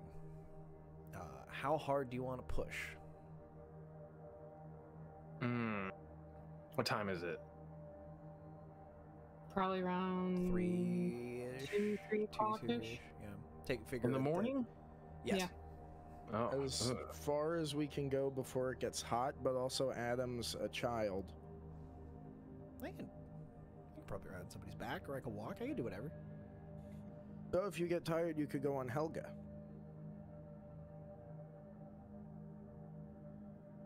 He weighs like 12 pounds.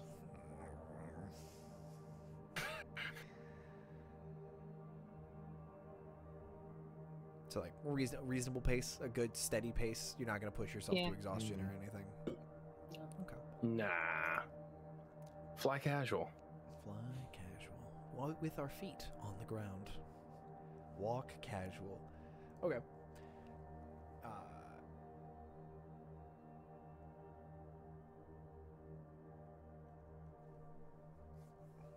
And keep walking. Who's front and rear in this marching order? Let's ask the real questions. I don't know. I'm neither of the people with a compass inside my brain, so I would not go first. Okay. And my compass is going the wrong way, so I'll go last. Guess that means Evelyn and I are up towards the front. Towards the okay. Lami, Or can't should we if- all walk in a big line like teenagers on a sidewalk? But Off the sidewalk. Lami, point in the direction that you want to go. That way. And what direction do we want to go? Not that way, that way. So we just have to go in that direction from the way that Lami wants to go the right way. But that's not how destinations work. Then we don't get to either place. Then we're that way. Well, no, because if you want to go that way, then we would go that way. Yeah, but we can't go that way. No. So we're Follow going you. that Do you way. still know where you're going? I'm like kind of towards that mountain, so I've lost the direct line, but it's kind of that way. Evelyn, I don't know if you can confirm or deny. Which way are we going, honey? He's just kind of, he goes, holds up the knife, holds up the dagger, kind of turns and spins, goes, I think that way? Yeah, that Is way. that way? It is 90 degrees from 90 degrees-ish. Lami's close. Thalia, you once he starts pointing, you kind of have a rough idea. You grab a new landmark and you guys start hiking. Yes, Ronan. Does anyone know what the big circle missing from the mountain with the flat part is? You didn't see it. You did not see I it. never really noticed it. Didn't you just say we're going towards that thing? No. Oh. That's the opposite. That's the way towards the scary axe place. I wonder if that is the scary axe place. I've never been there. But now y'all know about it, Well, never mind. because y'all rolled. Sad. I rolled a 9. I rolled like a local who's taking the same road he's driven 1,000 times. You're not really looking at anything. You're just like, yep, here we are. Did you see that accident downtown? No. You drove right past it. Still didn't see it. So as you all continue hiking, more or less in this direction, it is much slower. You are firmly out in the desert now. There is no rocks underneath this sand. It is pure dunes. And nothing seems to be... It's just slugging through sand and snow and just like mud. It's just it's a haul. When you said that, I thought you meant there was snow on the sand, and I was confused. That does happen. It does get that cold in some deserts. But as you were all continuing to hike, Lami, can I get a perception check from you? I'm not allowed to do good on perception checks today. That's a 12. Stupendous. It's Better than 9. It's better than 9. We're headed in the right direction. Give me 1 second here. Why does my music keep stopping?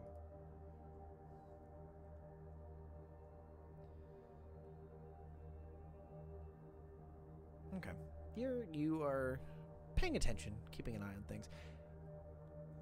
Every once in a while, you hear a faint thump. But every time you look around, there's nothing in the dunes. None of the sand is shifting. No real indicators that someone is following you. But probably once every 5-10 minutes, you just hear like a roll.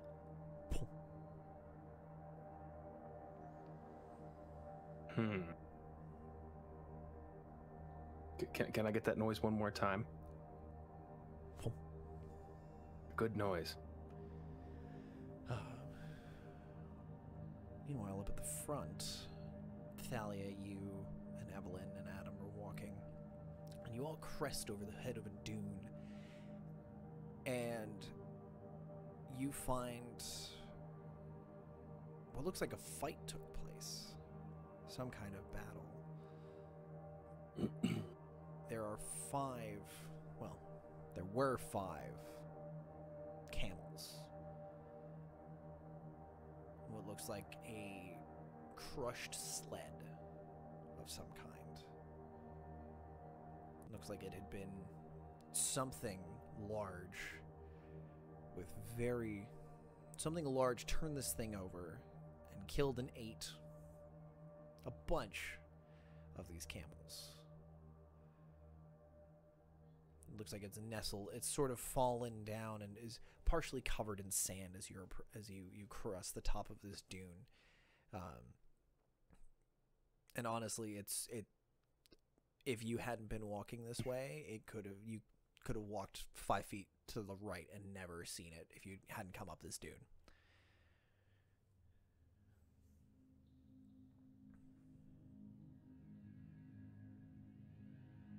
Ooh, we're gonna get eaten. Would you call it a sand speeder? No, I would not. Oh, okay. Because that's a stupid and copyrighted name. Mm. Is it really copyrighted? It's Everything's Disney. copyrighted. That's how It's we're gonna not stop the AI art generators. We feed them Disney art and let the lawyers take them out.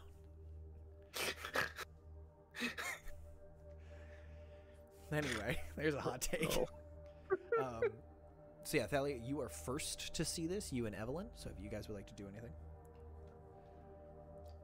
I mean, I'm gonna pause. Go like, hold on a second. Get a scope. Get Ronan's hot take on it. What are we pausing for? That.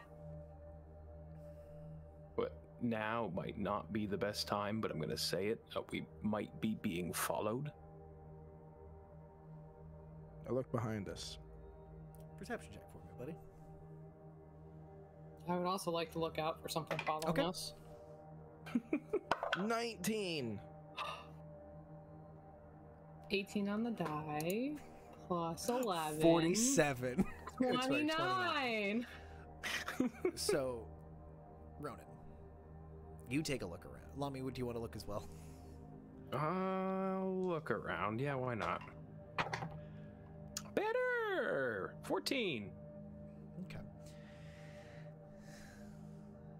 So, Evelyn got herself a 14. Or 14 on the die. So, everyone starts looking around, trying to see what's going on. Lami, you are peeking, sort of looking down into the pit. Everybody's looking around, trying to see if anybody's following. Thalia, you and Adam both are looking around. Both of you, like, you're looking around the dunes, you're looking down in the hole, and you don't see anything, and both of you for a second stop and look up. And overhead is a very, very large silhouette. Oh. A very, very large bird. Bird?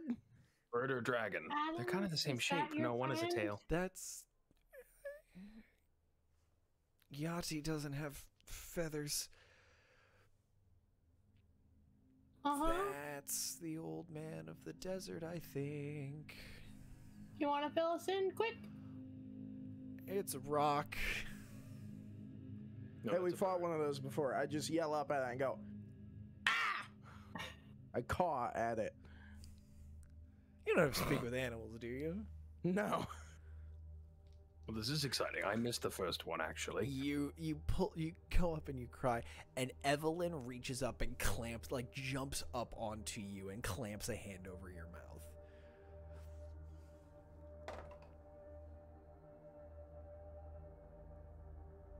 If this thing heard you, it does not turn and wheel towards you, but it just very loud, just, you see its wings go, thump. You see the wings flap, but a few seconds later, that sound catches you.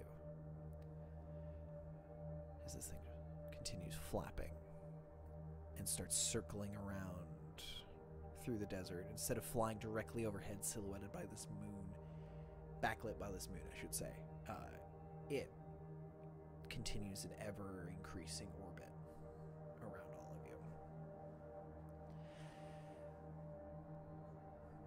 Those of you looking at the sand around you notice that this was not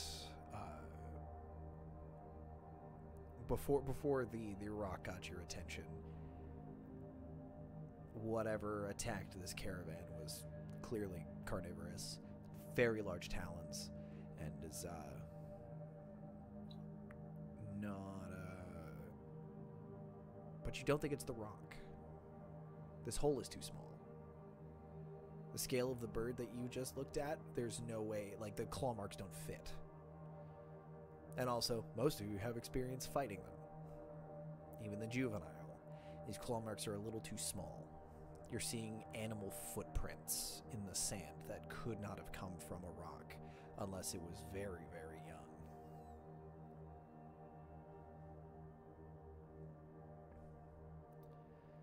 Little feetsies in the sand? Big feetsies. Go take a closer look if you'd like. I want to look at the feetsies. As the rock kind of flies away, Evelyn pulls her hand free of your mouth. She goes, I would rather not draw the old man's attention if that's okay. Well, he might be nice. A name like an old man. It's not old evil man. Old grumpy man. Grumpy man. Old crotchety man. Which is not what you want from something that can pick you up and drop you from a mile high. I'd rather not.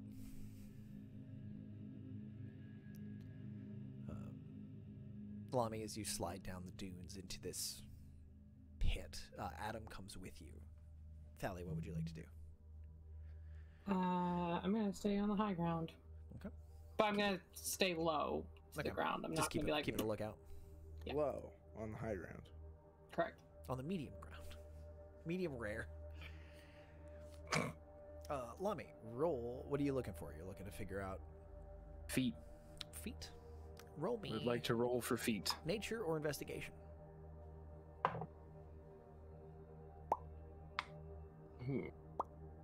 I get to pick between -1 or -1. Intelligence, 15. man. I gotta punish you somehow for making that your dumb stat. 15. 15. This was not one creature. This was several. Like different kinds or the same type or just Can't really tell. They all look reasonably similar. Just a large 3 or 4 toed foot with claws. All claws look to be the same size. So your past experience with velociraptors, it's probably not them. But you're pretty sure it was the 15 probably was an aerial predator. Or buried underground. Because there are no markings coming in or out of these dunes. No sliding dune falls like you guys are leaving behind, where when you step and pick up your foot again, the sand keeps trickling down into the pit. This was either an attack from above or an attack from below.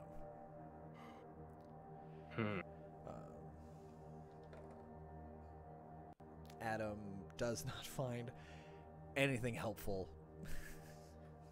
in his investigations of the tracks. He's more up near the camels, looking at them and seeing that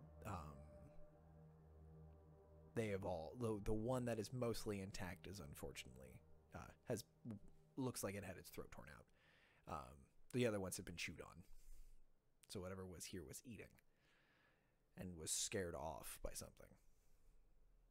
Can I slide down into the sand lion nest?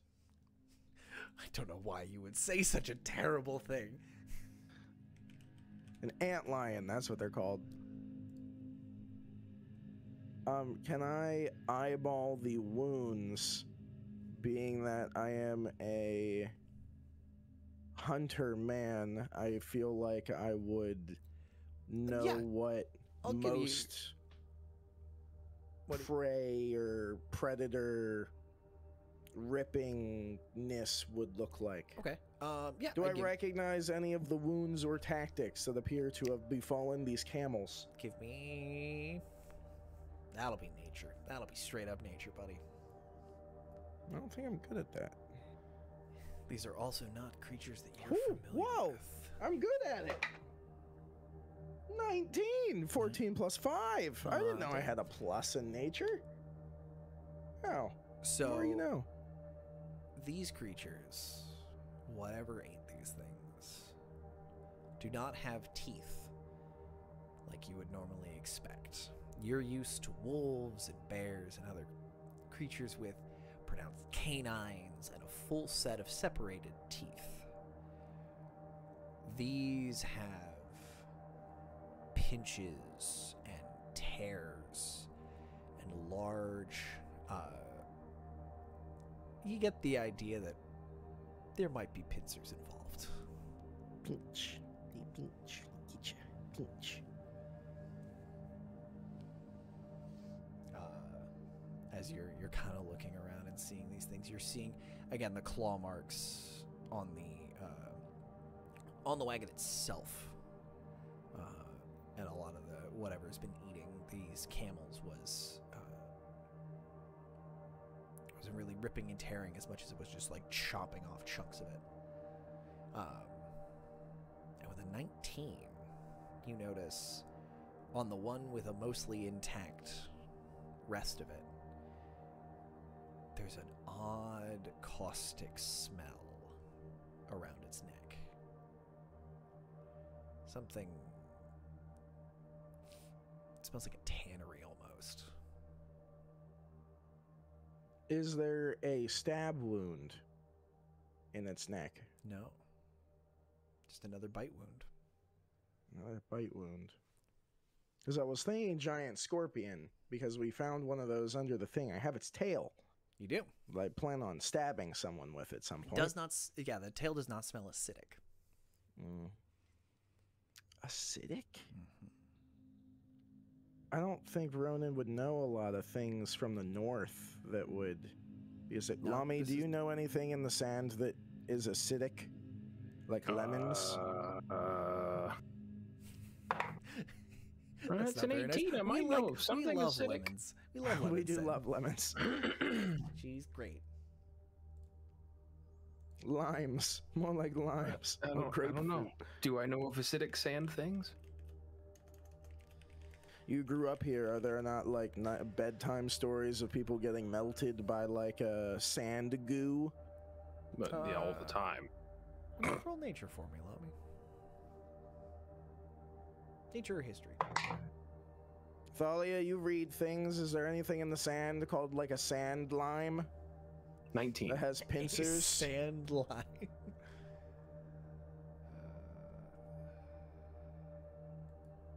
I mean, a 13. You said the word lime, and I'm like, It's the sentient fruits again. Lami, what'd you get? 19. 19. Pog. There is one such beastie that may cause these kinds of wounds and things. It's called an onkeg. Looking around. Yeah, it's in a... Yeah, they have these pits that draw things in, and... Oh no. With a 19... Thalia, you also rolled pretty well on your... What did you get? I'm sorry. 13. 13. I was doing history because he specifically asked if I knew anything about a sand lime.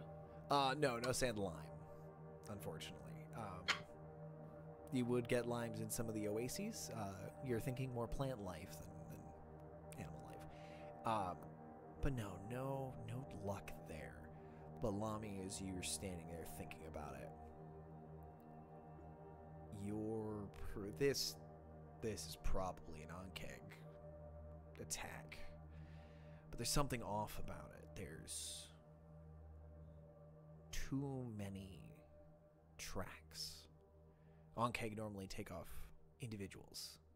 In Pick them single off as they're file. walking in to hide their numbers. Precisely. And an onkeg eating more than one person, that's a very, very full onkeg. An onkeg eating 5 camels and at least 1, if not 3 people, it's either a very big onkeg or there's a family. The mafia of Onkegs. Now, with a You 19, don't mess I with will the tell family. you. With a 19, you are in the lion's mouth. And you're going to have to worry. Oops. If you don't want the fact that they haven't come up and started eating you guys already as you came down. Well, they're full. That's the hope. So they're not going to attack unless they are provoked or stirred awake by something else. So you would know that you would need to try and sneak your way out of this to not wake them up. I cast Earthquake. Just kidding. Sandquake. What you do with that information is up to you, but you are all, with the exception of Thalia, in the center, more or less on top, in the center of this pit. So Adam and Evelyn are kind of picking over the wagon for scraps. Ronan, these are not limes. Not limes. No. We need to back away slowly and quietly. Right now. I back away slowly and quietly. Roll me a stealth check to see how slowly and how quietly. Everybody needs to back away slowly and quietly. Oh no. Gotta love the disadvantage. 6. That's rough, buddy. That's rough. You wanna know what I got? What'd you get? An 8. Oh, wait, I do have inspiration. I should use mine too. Do you think this is worth inspiration? Probably. Yeah. This is why you stay with the high ground. Is this better? Is this worse? Is Do this better? I Is get this worse? the better one, or do I have to take the new one? You take the better. Okay, then 6. I got a 5 in the second roll. Mine went up to 9. Oh, that's So better. 6, a 9. Luckily, your like 6-year-old companion is able to kind of pay attention and do some squirrely shit. Cause he's 6. Because he's small and light and limber. Evelyn does not get off the wagon. Adam here, like, you say that, and Adam's like, come on, we gotta go. She's like, shush, there's something here. He's like, but we gotta go. She's like, shut up and go. Kind of starts skulking his way up. And you see Evelyn starting to root around, gently lifting up small boxes, what look like money boxes, from this cart. It's taking a knife and kind of running it along the seam and popping them open. Opening a box. Thalia, from your sight, you can see Moonlight catching diamonds, rubies, sapphires, gems. She closes the Stagecoach box and robbery. sets it aside. Goes to another box, pops it open. Lami and Ronan are making their way up. Lami, you are struggling a little bit. And Ronan, as you slip as you're starting to climb up, you're just like, God! Whoop! And underneath, the sand starts to shift a little. You can't really see shapes, but there's this sense that the moonlight coming down and casting these shadows into this dune pit, the shadows are shifting as the sand itself is moving. Can I get another round of stealth checks from the folks inside? And Thalia, if you want to help somebody, you may, or if you'd like to do something.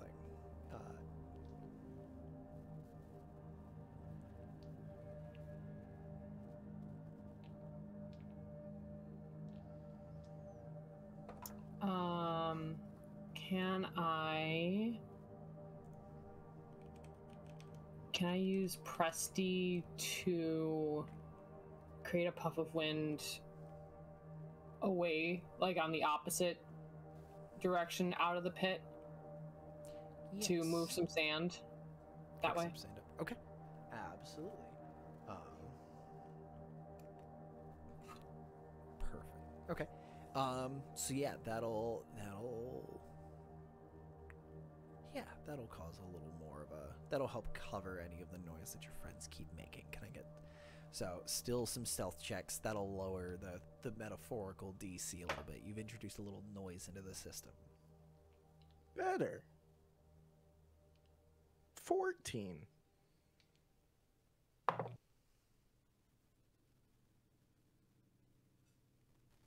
6. That's a 20 total. Is that how that works? All right, Adam is working with all of you. Alami, you slip and your knee kind of thumps into the sand, biting, punching through that outer layer and hitting a more packed part. And Thalia, you see this, you kind of you cast that Presti and pull some sand and throw a little extra noise in. And the shadows underneath again start to kind of, they're starting to shift a little, almost like they're rolling in this sand. But none of them seem to be awake yet. Adam actually is moving, and as he starts to get to the edge of the pit, he sees this shape, this shadow moving directly in front of him, about 3 feet to Ronan's left. And Ronan, you guys stop and watch this thing just kind of roll, and you see chitin, you see plating poke out of the sand for a second as it kind of nestles back in. And you guys keep climbing around it. You're about halfway out of the pit at this point, and Evelyn is still opening boxes. She's standing on the wood here, being very careful where she's putting her feet, and she's continuing to open boxes, open chests, open crates, looking for something. And her motions are getting a little more frenzied. She's not being quite as cautious in this moment. She's continuing to look. You see large and small, a couple of chests of clothing that she's opening, and Thalia, you see that she starts looking around, looking for, there it is, the bench, the driver's seat. She moves up to it, starts reaching around underneath, and pulls out another box, smaller.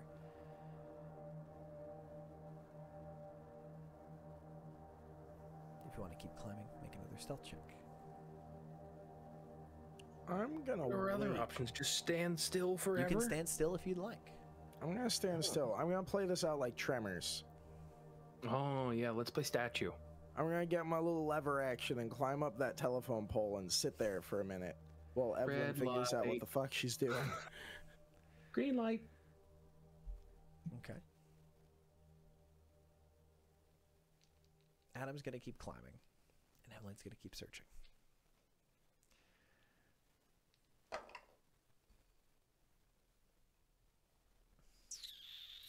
That's not great. Adam keeps climbing, working his way in front of you, Ronan. And you see the shell of a large oncake sort of rolling around, and more of it's kind of poking out. The stand is starting to rumble a little bit, and the footing is, you're starting to lose a little bit of footing as the wind is kind of picking up in this low rumble. The sand is starting to bounce, and you start to sink into it a little more. But you don't move. Nothing happens. Adam keeps climbing a little bit more. And Evelyn finds the small box, takes her knife, runs it along the edge, pops it open.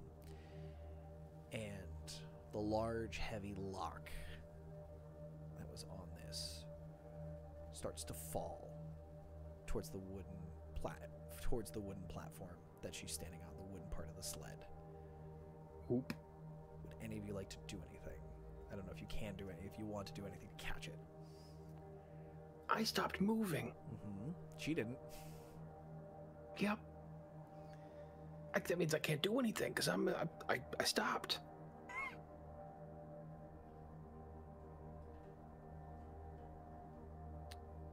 There's nothing I can do from over here. Oh, we're boned. All right. Are there other fragments of the sled? Like, because you said it's kind of broken up a little bit. Are there other fragments of the sled anywhere away from Evelyn?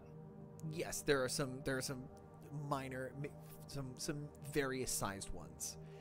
She's standing on like the main body of it. A lot of it are like planks and boards and things that have been blasted off of this thing from being chewed on. Okay.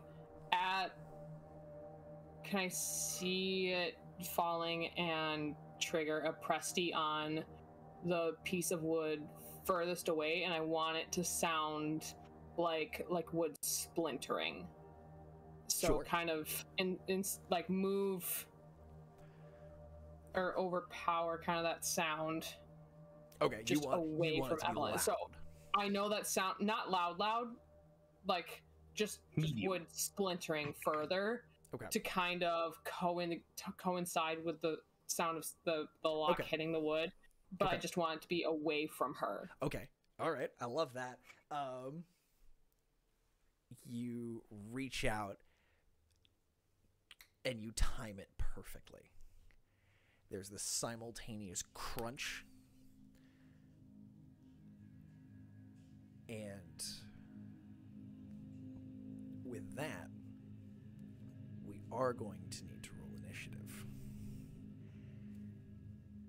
I will say, you have now divided the attention of these onkicks.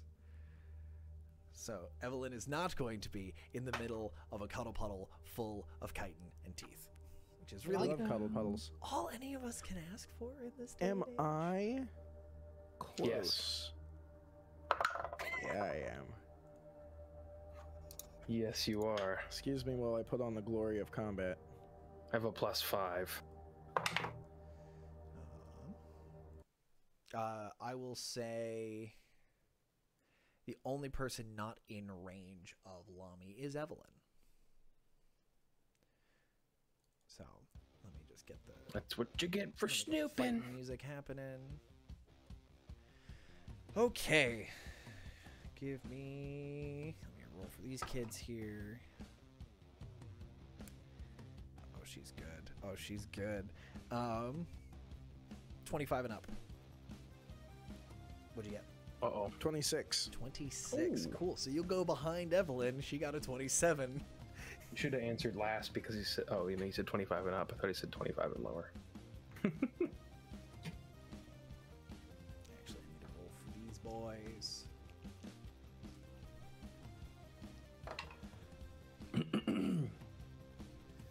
Okay. 20 to 24.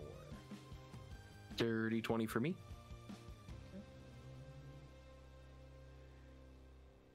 Okay. 15 to 19. 19.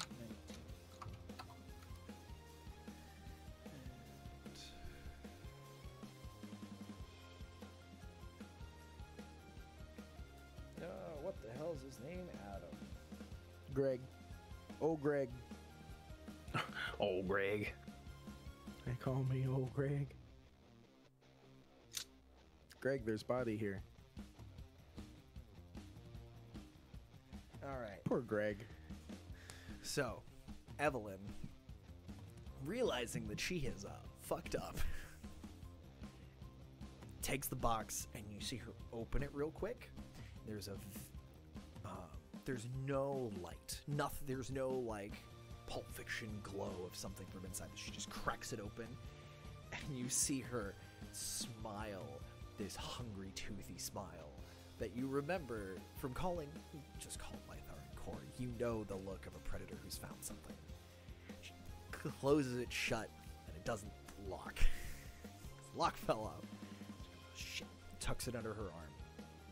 Looks around and sees all these shapes starting to rumble and rock, and you realize that the wagon itself, in the center of all of these things, all these subsonic rumblings are starting to turn the sand almost like water.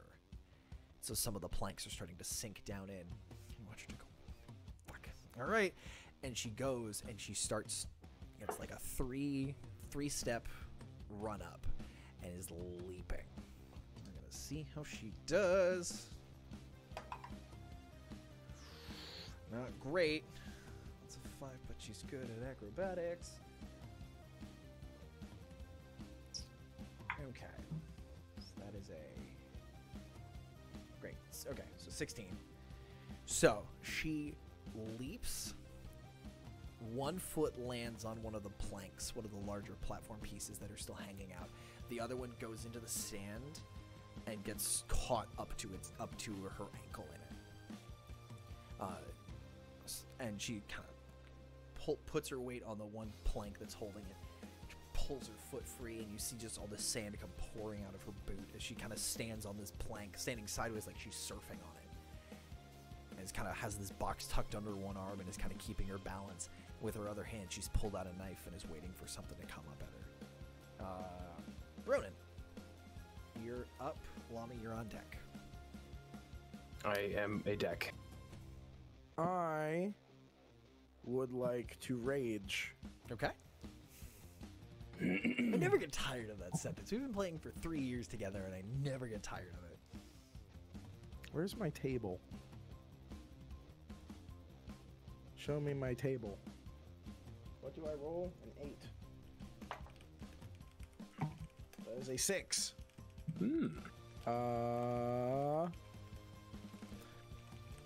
I am surrounded by multicolored protective lights, and I gain a +1 bonus to my AC. Okay. And people within 10 feet of me also gain the same bonus. Okay. So everyone's got a cool little bubble of light floating around behind them. So enjoy your +1 to your AC, kiddos. All right. Nice. Wait, am I within 10 feet of him? Are you? That seems close. Because they're still in the pit. No, they're still in the pit. So you do not. You're not within 10 feet of Ronan. But Lami and Ronan and Adam do. Is there a creature near me? You can see the you can see the spot in the sand where one was a couple of seconds ago when it was rolling around. You could probably punch into the sand if you want, or stab it or whatever. Hammer, go whack. Whack. Are you gonna earthquake it? Show me the whack. I'm gonna reckless it. Is this whack-a-mole? Great weapon master. Great weapon fighting. All right. Come. As we know from the movie Tremors, sand is a hell of a momentum stopper. So we'll see how this goes. I think you've watched that movie too many times. It's so good. It is. Tremors 1 is a perfect movie. You cannot take a single scene out of that movie without it changing it. I've never seen it. -5. 16 + 7. 16 + 7. 24? No, That'll hit. 23. Yeah, 23. That'll hit? That'll hit. Okay. So that's 2d6, which is 5, 6, 7. And what do I get for rage now? 7 plus 10, so 17, then plus another 10 for Great Weapon Master, 27. 27. Cool. So yeah, you see more or less where that creature was hiding, and like, you're mid calf deep in this sand, which turns you into a pivot point, and you just whack into it, and it eats some of that momentum. Are you hitting with the flat side or the drill side? We'll go with drill side. There's a squelching sound as you punch through chitin, and all of the sand around it kind of, there's this roar, it's almost a clicking kind of roar that just kind of emanates out from this spot. You really gave it the business. Whack! You want to whack it again? Great. Whack! I require additional business. Give it the juice. That's only a 17 to hit because of Great Weapon Master. Okay, so the 17, you pull back, you see the ichor and stuff pull back off of it, and you hear that sizzle again, and smell that same acrid smell. Oh no. And you swing back in and you thunk, and you feel it catch on something, but that sand, it's a hell of a momentum stop, and you just you scrape it against, but you don't land it in the same spot. You don't puncture the kite. All right. It's under the ground. Correct. Big monsters, underground, dig like hell. I'm gonna move towards Thalia, still trying to stay within 10 feet of Lami and Adam. Okay. You can do that. You'll leave Lami behind.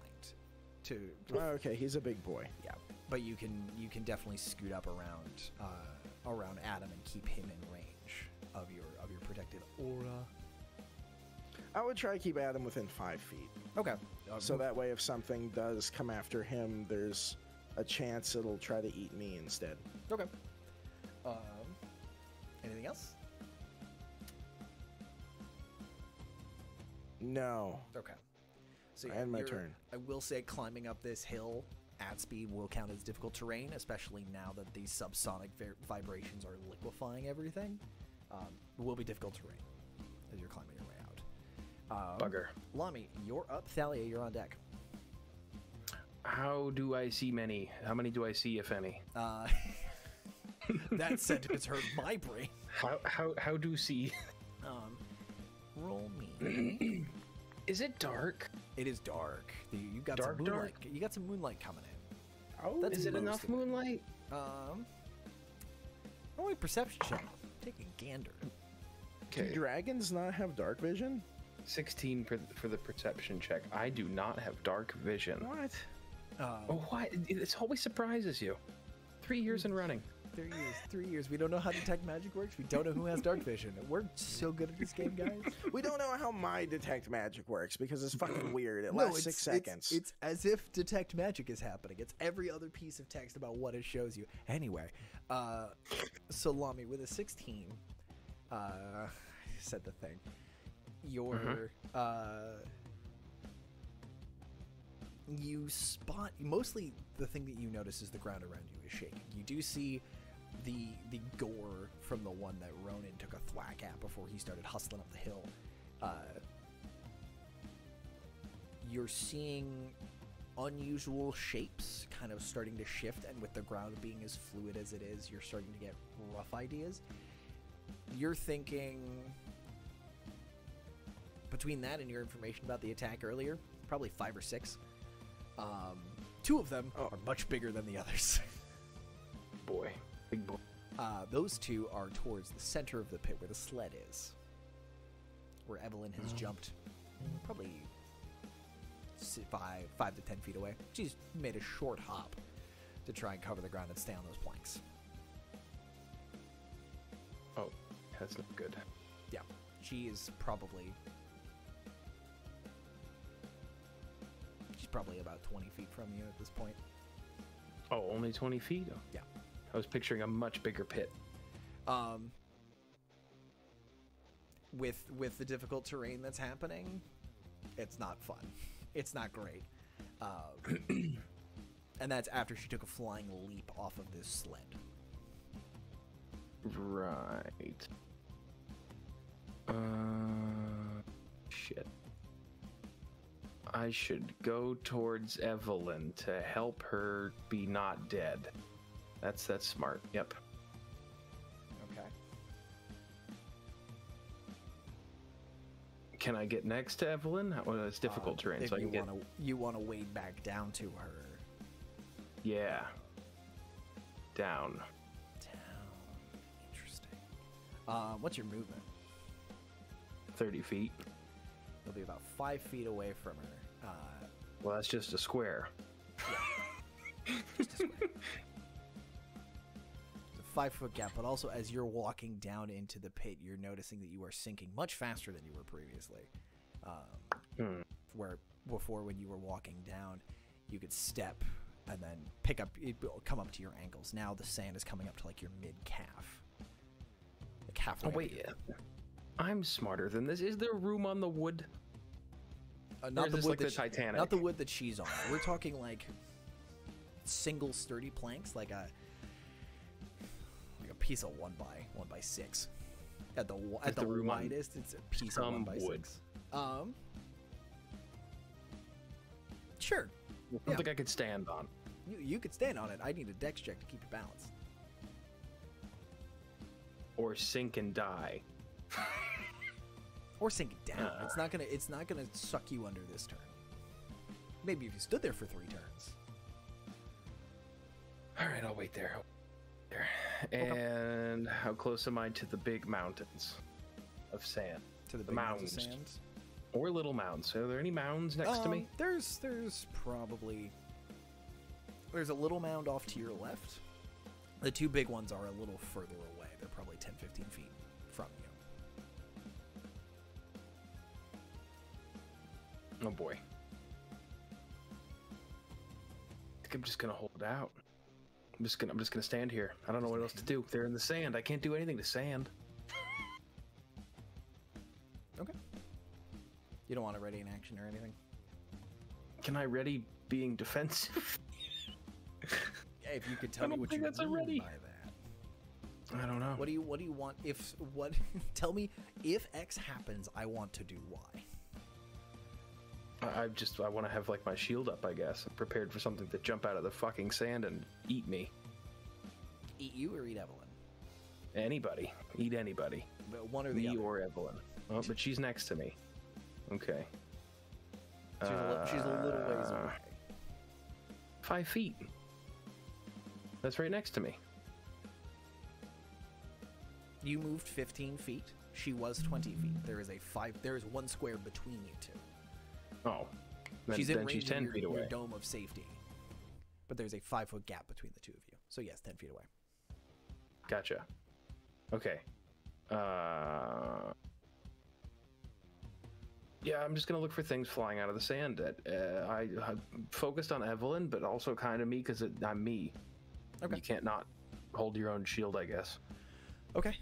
Thalia, what would you like to do?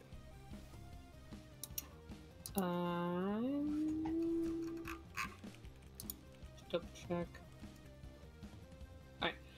I'm gonna...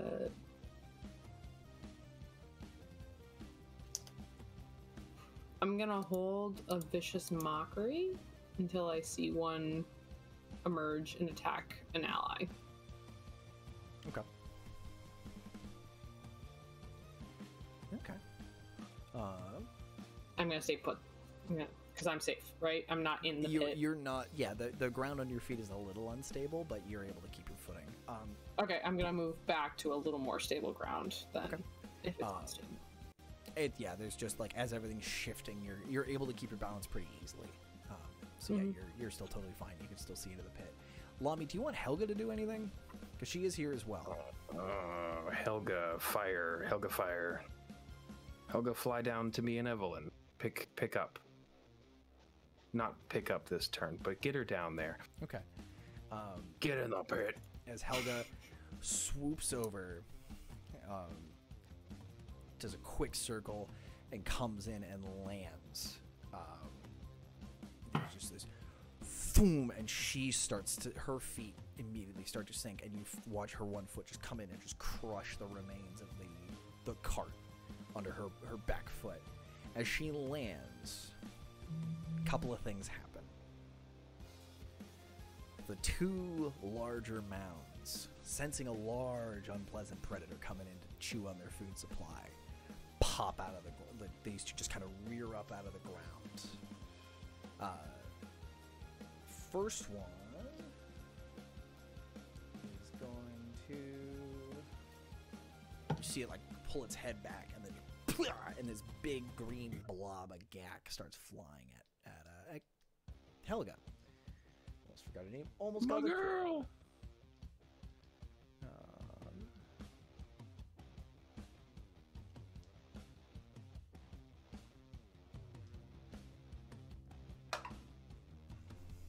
What's Helga's AC? 13. So that'll hit.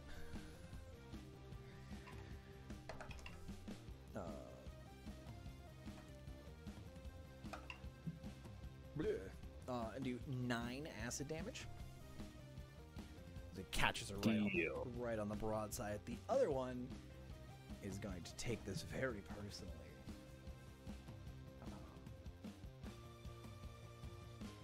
And trying to do a grab.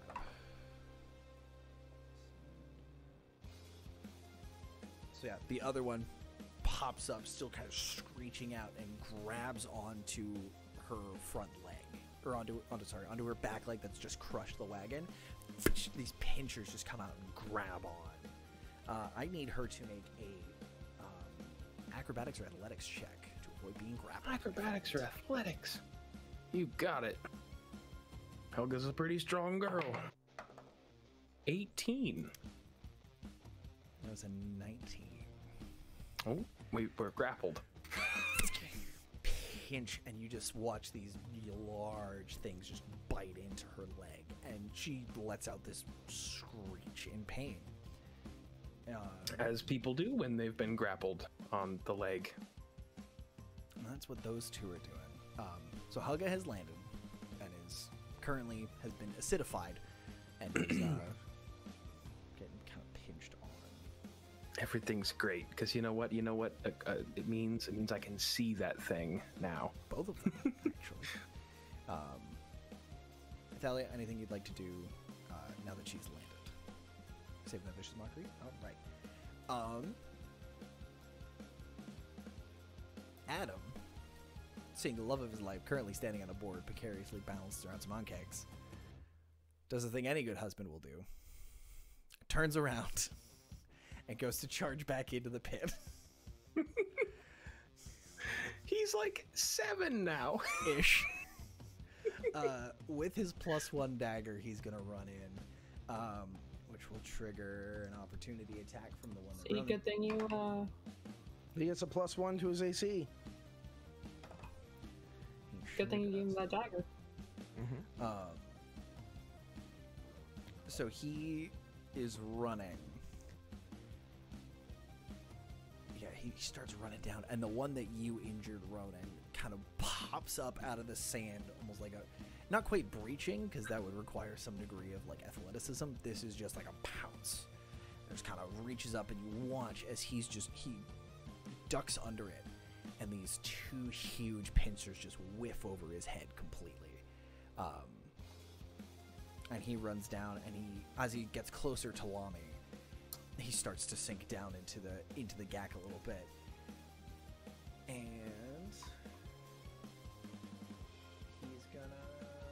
he's gonna keep running. He's going to dash, and he's going to run and jump up past, and he runs and he jumps up and kind of jumps his way onto the board where Evelyn is, and he kind of turns and has the dagger out. But 2 more guys. Oh no, that's not great. He swims and gets up on the board. He's like, "It's all right, honey, I'm here." And another smaller Ankh jumps out and just poof, and he's in the sand because it crit him. Oh. He comes back though, right? So yeah, this thing is coming up towards him. Sorry, Thalia, I forget how Vicious Mockery lands. I mean, I was about to say I was gonna cutting words. Yes. But vicious, if I'm holding my action, that's my reaction then, though, I think is how it normally works. Right? Yeah. I don't get... Well, to let it go is your reaction. To let it go is my reaction, so I can't do a cutting words because that is my reaction. You can. I believe you can use it. You just lose that opportunity. You still get a reaction. You just can't use whatever I was holding. Correct. Yeah. So you lose the Vicious Mockery, but you'll get the cutting words, which might help because it was a crit. I'll cutting words instead. Words instead. Okay. Roll that Bardic Inspiration die for me, please. And tell me how you insult this Ankeg and make him miss. Sorry, just double checking. Okay, so that's right. 1d10 now. Cool. Oh no. Oh, it's a 1. Unfortunately, that's not enough to save him. Stops him from critting. Stops the crit. Take that. So it's gonna jump up and... How do you cutting words this thing? I'm very curious how you're going to... I'm just gonna say, like, idiot. And it's like, Adam might pick up on it too. Just kind of goes and floats over it, like there's just like it ripples off the sand a little bit. The sound of my voice. It kind of confuses a little bit, and it goes up, and it goes for kind of that dive. It was going up for this like pouncing dive, and it comes up, and it's gonna hit, but it's not gonna get to do dumb things with this. Oh, good. It's gonna hit.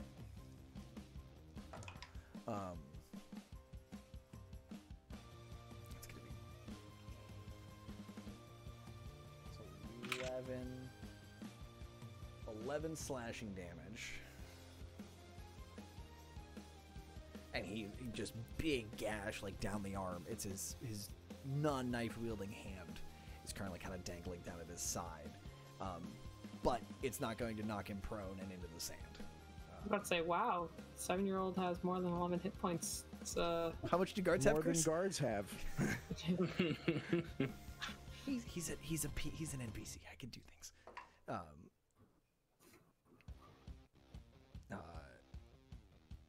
Another one kind of pops up and takes a swipe at him, but misses completely because that guy rolled a 10.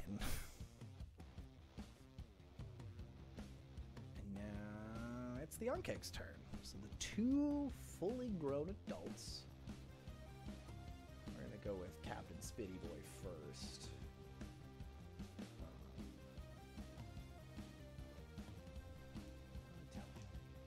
No, you're not intelligent at all. You have an intelligence of 1. Oh, spoilers. Wow. Oh, sorry. Any of you got intelligence saves? Get him, I was Thalia. about to say, all right, everyone, Everyone Wait, gets let me go minor get- illusioned, and we're gonna confuse the shit out of people. let's go see what I got.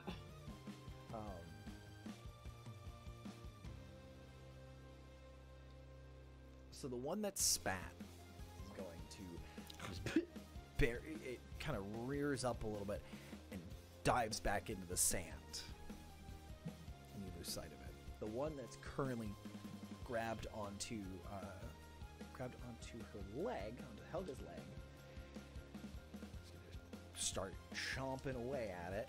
That is a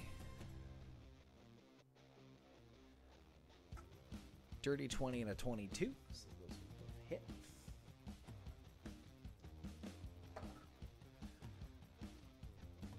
That's 11 piercing plus 3 acid.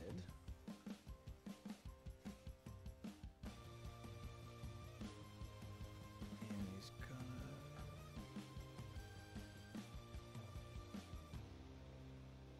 provided it doesn't have a creature graphics, that doesn't do anything.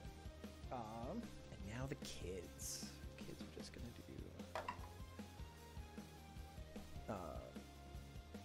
Lami, as you are standing in the GAC and currently looking around, 2 young ones are gonna dive on you. They're going to dive at you. One of You them- said die behind me, and I was like, what, younglings behind me? Yes, they're going to dive at you. The first one kind of comes up and almost like a porpoise, just kind of up and diving. That one, you're just basically you just kind of put up your shield and carry that momentum over because it rolled a 12.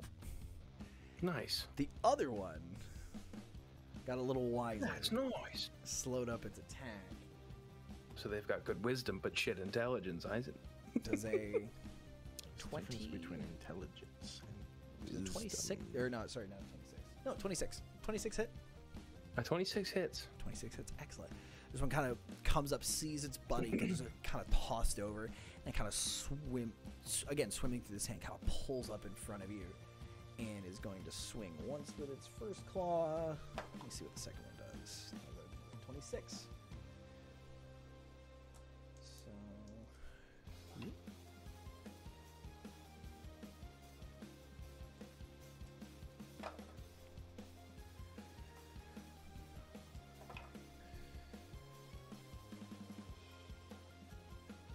So the first one's 11 bludgeoning. second one is 13. Sorry, both are slashing. 11 slashing, 13 slashing. And the second attack that came in at you catches you on, like, you catch most of it sort of on your armor, on your shield and whatever, and it spins you around, and just like you get twisted around in by the ankles, and you fall prone. You spun me right round, baby, right round. God damn it. And last, that. And while you're on the ground, he's gonna take another shot at you. Rude. The bonus action. 21 to hit. That misses. That misses. Excellent. So yeah, pings off of that shiny blue plate you're in. There's two of them. The other two, there's two other sort of shifting mounds in the sand. But as you're kind of all looking around, Thalia, you especially looking up overhead, they both dive down and disappear. So you've seen 4 young ones, and 2 adults.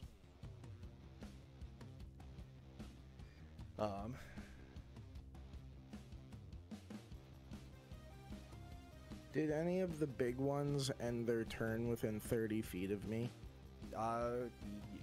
Yes. Or the did one they that's both currently go under chewing the... on Cora, or the Helga. I'm so good with names today, guys. Would, like, we also dug up like 8 former player characters at the very beginning of the episode. Every single previous PC and NPC, and my brain can't cope. Yep. Stone Rune, Wisdom DC 17.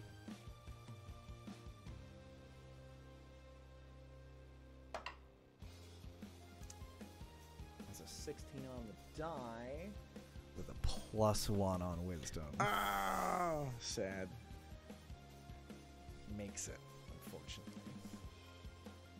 But he has disadvantage On Wisdom saving throws that you want him choose. to. Sorry, dude. You try, because your Stone Rune slows him down? It incapacitates him, and he is charmed by me. Yeah, no, you're not as sexy as you think to an Ankeg. You are a big slab of meat, buddy, but you're not quite as tasty looking. Sad. And overhead, as this scrum starts to break out, you hear a very long, piercing screech.